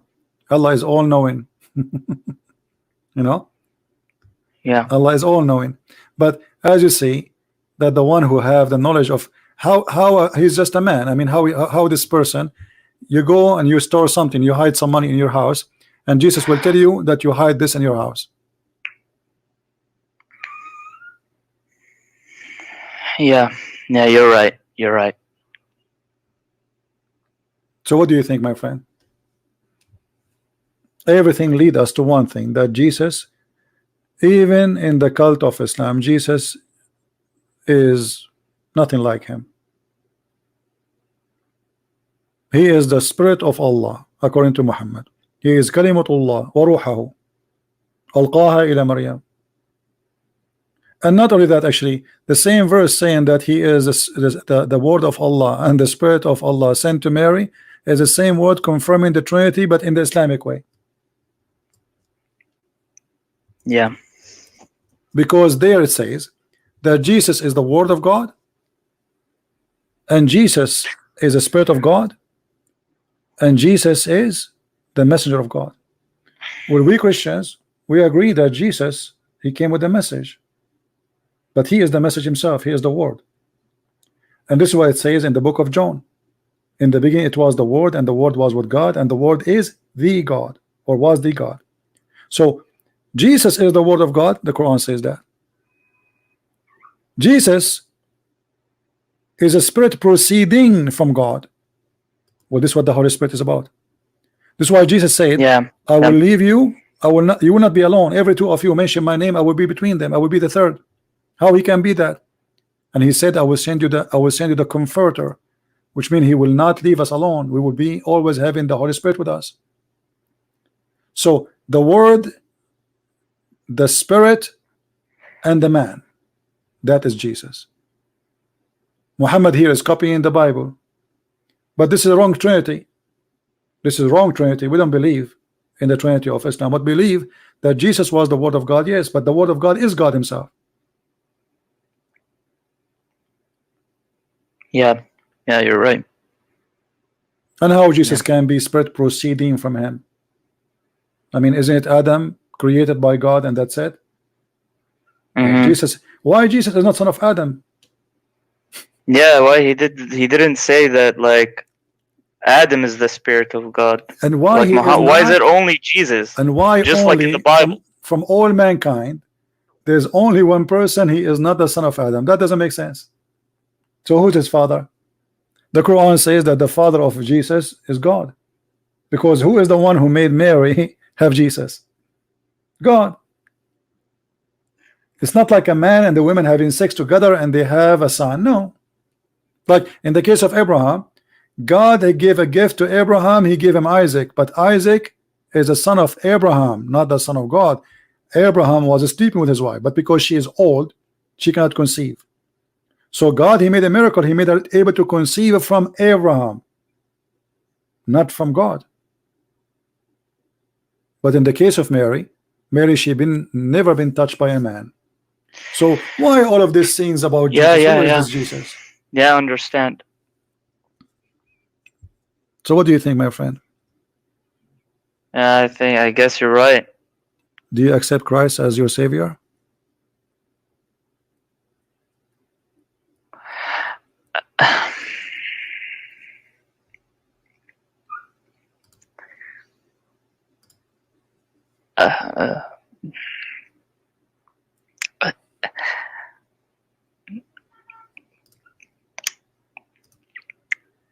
Yes, I accept Christ as my Amen Savior. to that. Hallelujah. Amen to that, my friend. I'm really happy for you. I'm really, you made my day. You made really my day. Since 3 days ago until now, I did not have one convert, and this is not a good news for me, because always I have people leaving Islam calling me in Skype and talking to me.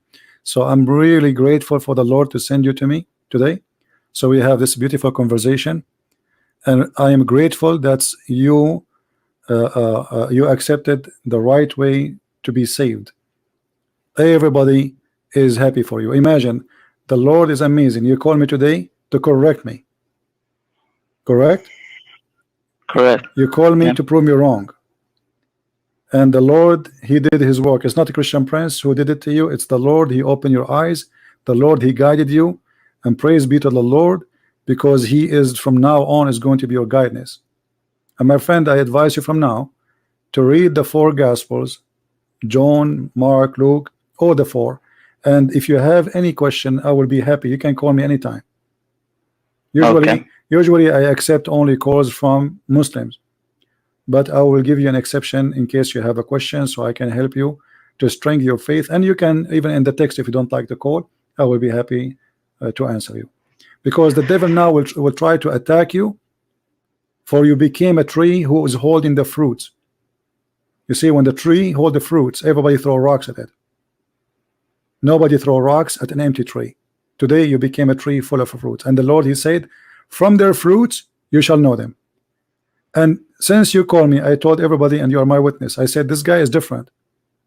This guy is different. He's decent, and your decency, not me, made you being saved. It's your decency. The Lord, he have a decency inside you, and your decency today is the winner. It's not a Christian prince. It's you who is the winner. Yeah. I want all the Christians today to pray to our brother Muhammad here, and now I was calling you my friend. Now I want to call you my brother in Christ. And do you like to say anything? People there, look at them. They are so happy. I'm honestly just speechless. I mean, like, I was deceived for so long. Like, I tried everything to do for the past, like, 8 years. I've been trying to defend Islam as much as I can, as hard as I can, and like, everyone has a different opinion. Even the holy book, the Quran, has different interpretations. This scholar says this scholar says that, this scholar says this, and this guy disagrees with all of them. And if you don't believe this, you're an infidel. And no, this is wrong, this is right. I mean, it's just, there's no way this can be the word of God if you have everyone telling you, no, this is, he's wrong, I'm right. No, he's wrong, I'm right. No, he's wrong, I'm right. No, he's wrong, I'm right. I just, so, you know, in the past week, I've had some doubts about Islam, and I used to look at the sky, and I swear to you, I'm not even lying. I used to look at the sky, and I used to say, like, if you're there, just guide me. Please, I don't even know what's right from wrong anymore. Just guide me. And I think he did. Amen to that. I believe you, my friend. You've been guided. You've been guided, and now you are a different person. And now you will see that after you've been guided, you will be a person who help others to be guided too. So from now on, you will be an ambassador to Christ. Remember, you are not a Muslim no more. You just said, I swear, don't swear. Jesus said either you say yea or nay, which means yes or no. And I'll explain that to you in a very simple way. You see, Okay. when we like in traditionally, I understand, like in you, I was coming from the Middle East, I'm coming from the Middle East, and there, in order to make somebody believe us, we swear, right? We say I swear, correct? Yeah, correct. Because why? The usual behavior of us, we lie from time to time. So to confirm that I'm being honest, now I swear. Look what Jesus said. Don't swear. Yea or nay. Why? Because you should be always honest. Not only when you swear. You know what I mean? So Yeah. you swear or you don't swear, you should have to be always honest, and this is the teaching of Christ. So from now on, we do not need to swear. The name of the Lord is not to be used in vain. We respect the name of the Lord. We respect his glory. We respect his almighty. We will not use his name for little things or even big things. So I say the truth. People believe it or not, this is their business. I will not swear. So slowly, I understand you are still, you just let Islam, but slowly you will see how Christ will change you. You will be a different person. You will be a new person with your family, with your wife, with your children, with your parents. And let me tell you something. Now, yes, you are a Christian, but we are not the same as Islam. You have to love your family, even they are Muslims. You have to love your neighbor, even he's a Muslim. You have to love all the Muslims, even though they might throw rocks at you, even though they consider you an apostate, and the punishment is death.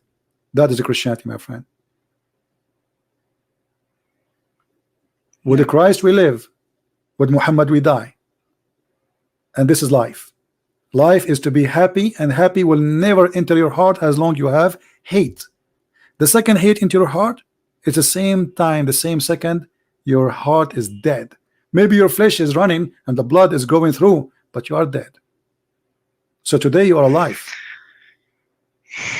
and the living Lord is all over your blood, because he brought love to your life.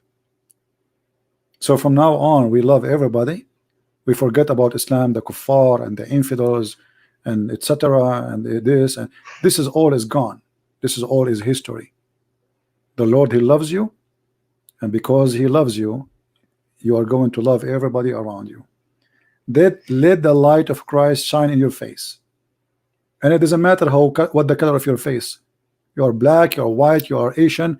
The Lord is our Lord, all of us, and we are equal in front of him.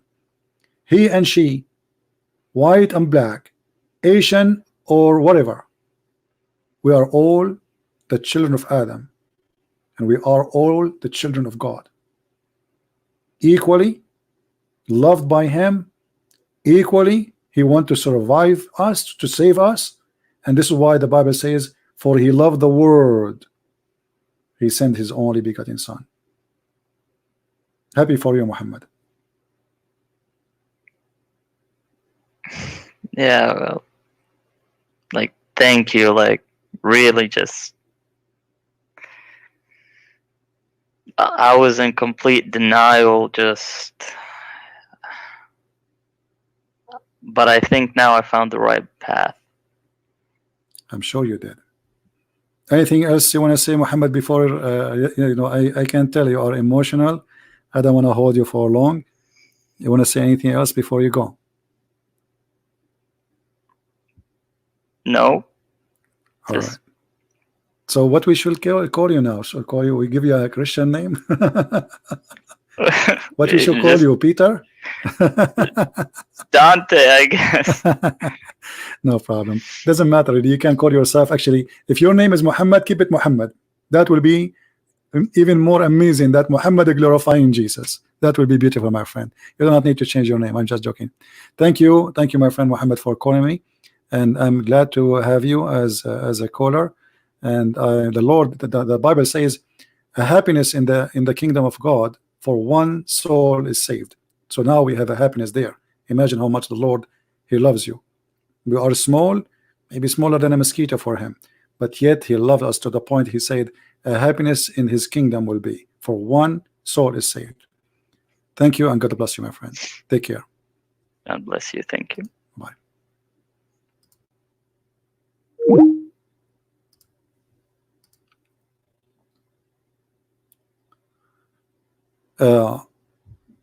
God is good. God is good. And when you are honest and decent, you will find the truth. As simple as that.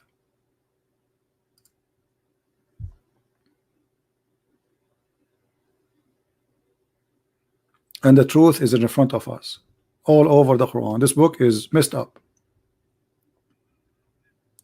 But even in the messed up book, still this Quran could not deny who is Jesus.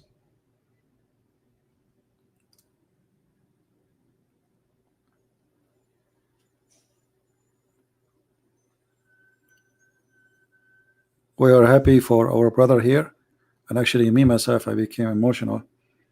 I was hearing his breathing, and I noticed it's not easy, you know, like you called to defend and to debate, and then you end. And I can tell he was like, sure, I'm wrong. You want to correct me. Like, this guy is wrong. Oh, no, you misquote. You misquote, Christian Prince. Anyway, I'm not going to, guys, to keep you for longer. I think we have enough for today. Aren't you bored of me? Don't you have enough?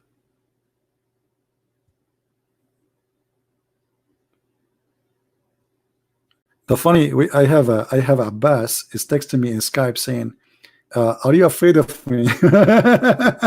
Abbas, I have like 1,000 video of you on all YouTube, and people are laughing at you. Afraid of you who?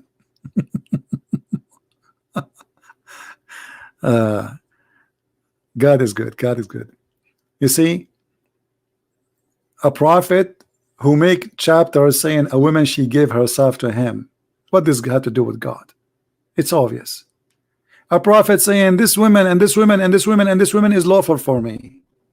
A prophet who is saying the best of the booty for me, the fifth of the booty for me. Why is worried about himself? Look what Jesus said. Give everything you have and follow me. While Muhammad was collecting the best of the booties.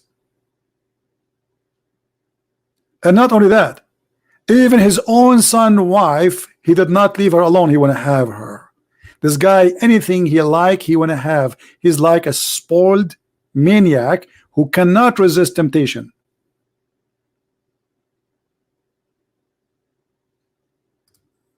Abbas want to call? Okay, let's take Abbas.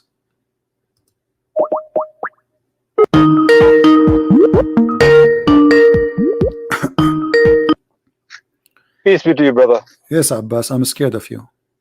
Yeah, well, you block me all the time. No, 7, 8 because times you are a I'm being kid. blocked. You are a kid. Aren't you the last time the one who Hang said on to a minute. me, hold on, aren't you the one last time who said to me that the Prophet says don't say peace to those who they are arrogant in Islam, against Islam? Yes or no? I never said that. You never Wallahi. said that. It's recorded. I never said that. This I is, said these people. I said those people. What were we talking about? Actually, I don't want to go into that no, topic. no, no, You no, no, take no, it. no. We want to go. Why No. not? I want to, Because first I of want all, to show I you. want to address I want to this show guy. you why Guy I who don't just consider said you as an adult. I want to show you. You just I said. told You peace. just said I did not say that. You are lying. Why you are lying? We can play the recording. You said that. I said to Okay, play you it. when the Prophet Play it. when the Prophet said don't greet the Christian and the Jews if you meet them in the street with the salam. And you said to me, you are the one who come with the idea. You said the reason for that you should don't misquote. There's a reason. I said what the reason? You say listen. You said because those people are arrogant against Islam. Did you say that or not? We argue about this 2-3 times. You're repeating. No. Did you say that or not? I want to talk something different. No. Before we continue, did you say that or not? Every time we speak about Did it, you every say time I that say or peace be, not? Did you say that or not? Did you say that or not? No, I said I want to that. prove a I point. said that. I want to prove a We point from the beginning. Did you say that or not? I'm not going to talk about that. I No, want to just talk say about yes or something. no. Just say yes or I no. will, Did you say? okay. Did you say that yes or no? If I answer you Did yes you or no, then say? we'll Did talk you about something say? else. Did you say that yes or no? I will answer you. Then we talk I mean, about why? something else. Okay, okay. Answer me. Yes or no? Did you say that Okay. yes or no? Whatever you say. How about that? No, Whatever you say. no. You see, you are coward now. You are being coward. Did you say that yes or no? What did I say? Repeat that again. Exactly, because I I have to said go to back. you why your prophet said if you meet the Christian and the Jews in the street, force them to the most narrow. Don't greet them with peace and force them to the most narrow road. You said, and I'm quoting you. The reason he said that it was for a certain kind of people who they were arrogant against Islam. Did you say that? That wasn't the whole talk. No, I Okay, said tell me. that. I'm listening. Tell me the whole talk. What? Answering Tell you. me. No, tell me the whole talk. I'm listening. I'm answering you. Hmm. So I said that was not general. That was specific for some people. Okay. Unless you show me that was a general, because it can't be general. Specific what So kind that's of people? what I'm saying. Specific to what kind of Then people? what kind of- Specific then you to said what what kind of kind? Specific to what kind of people? Did you say they this are is the arrogant great. against Islam? Talk about new Did you this say? is- Did you say they are the arrogant against Islam? Yes or no? Yeah, I want to talk about something else. You make a lot of points against Did you Islam. say no? This is the same thing we're talking about. Did you say that this was for specific people who they are arrogant against Islam? Yes or no? I will call you 100 times brother, peace, because you are my brother as a Adam. See, this is why I don't consider you as a man. You never answer anything. We have it recorded. We have it recorded. It's on YouTube. It's there. I want people who they are listening to put that part when he said that to me with this part, so everybody will laugh at Abbas, who bite his tongue. He says I did not say that, and he just said that. He just said this was for specific people, and I said what specific people? He says because they are arrogant against Islam. So why you are telling to me peace if I am arrogant against Islam or not? Why you are saying You peace? are. I told you, you are my brother from Adam. Okay. No, this is So not simple true. as that. You see, your prophet, he said, don't greet the Christian and the Jews, and I am from the Christian and the Jews.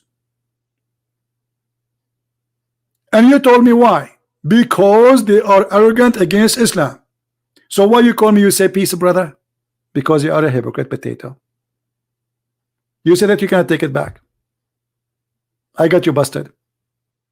And not only that, I showed you a verse, and it's recorded, the video is there, that you will not find a Muslim.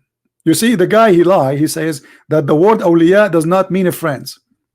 The word awliya will not mean a friend. Then we show them a verse from the Quran. It says, you will not find a true Muslim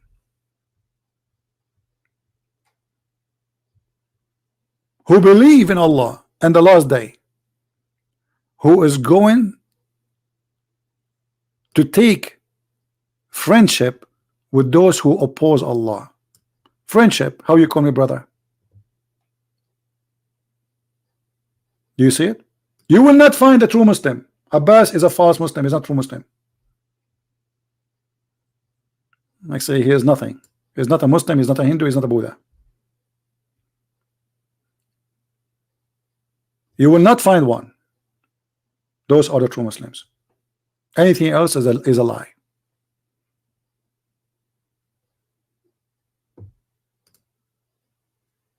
Do you see it? Anyway, why want to waste my time? It's recorded there. People will laugh at you. You cannot bite your tongue and say I did not say that. You said that. It's already there. Right? Yeah, he's up. You know, this is what they do. They get upset for seeing somebody leave Islam. Like, you know, it doesn't matter. I advise you to have to do this. The Prophet, he said that if one of you wish to have a son in the heaven, he will be delivering it and carrying it in less than an hour. Actually, sa'a in Arabic at that time equal to 15 minutes. So imagine yourself now carrying a baby and you are going to get it out. And the first thing I need you to think about, Abbas, where the baby is going to come from. This is your situation now. You have a baby inside your stomach. You could not believe that people are leaving Islam left and right. And you have a baby inside you. You are upset. But how we can get the baby out of Abbas? We are going to buzz it out from where? Squeeze it where? How a Muslim is going to give birth? From his nose? Or from his from where? This is the case of Abbas. He's listening. He heard this brother who left Islam, who called me to correct me, and he decided to leave Islam. He could not take it. And each time he called me, he got busted with no mercy. No mercy. Don't play with Christian Prince. I play with myself, I lose. I always play chess, I lose. I wish once I can win. Unbelievable. Anyone play chess here? Do you know that Muhammad, he forbidden chess and this games? It's haram.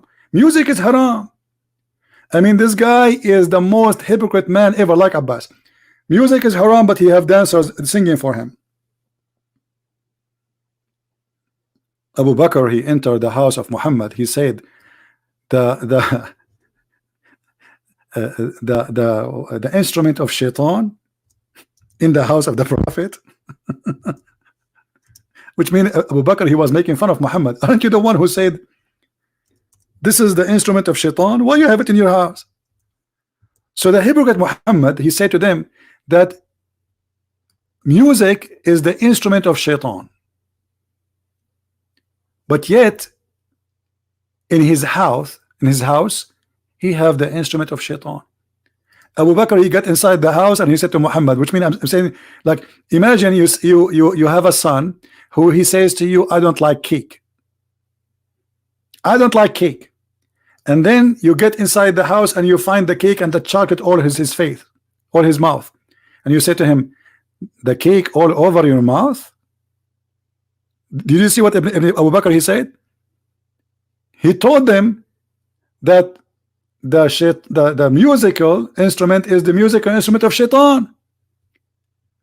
Abu Bakr, he got inside, he found the Prophet, he having 2 slaves singing for him.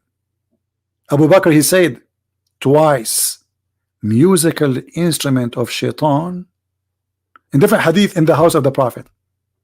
But the Prophet, he said, leave them, Abu Bakr, leave them. Every nation have a Eid, have a holiday.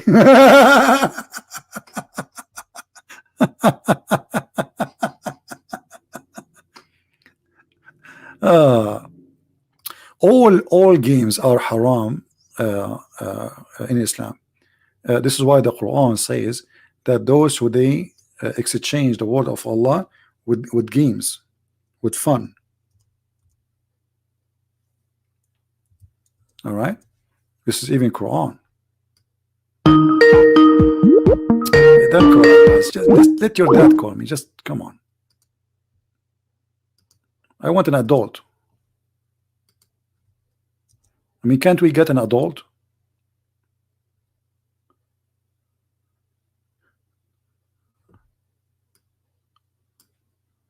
See, chapter 31, verse number 6, it says, and of mankind is who purchased music, singing. You see it? This is all, those people will go to hell. And Muhammad, he mentioned that in many hadith. And he mentioned all the games too. So this is not only Quran, this is supported by hadith. Music, singing, and name for me one Muslim who don't listen to music. Just one. Actually, Muhammad, he said that those who listen to music, Allah will make mountains fall on them from the Muslims. Let me see if I can find the hadith.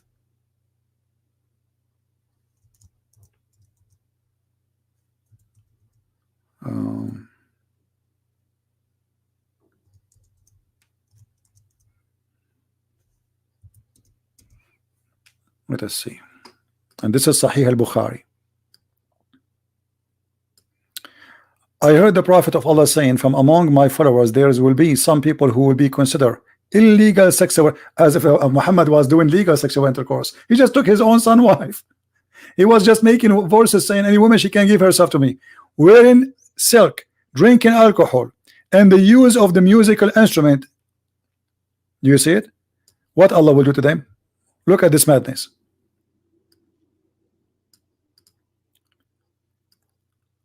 And there will be some people who will stay near the side of the mountain, and in the evening their shepherd will come to them with their sheep and ask them for something, but they will say to him, return to us tomorrow. Allah will destroy them during the night, and he will let the mountains fall on them, and he will transform the rest into monkeys and pigs, and they will remain like this until the day of resurrection. Show me one Muslim Allah transform him to listening to music into pigs and monkeys until the day of resurrection. Any one of your sons is missing, Abbas? Is any one of your family is missing? He listened to music and Allah transform him into a pig? That is your prophet, my friend. That is your prophet. You like it or not? Anyone who listen to music, Allah will make him pig and a monkey.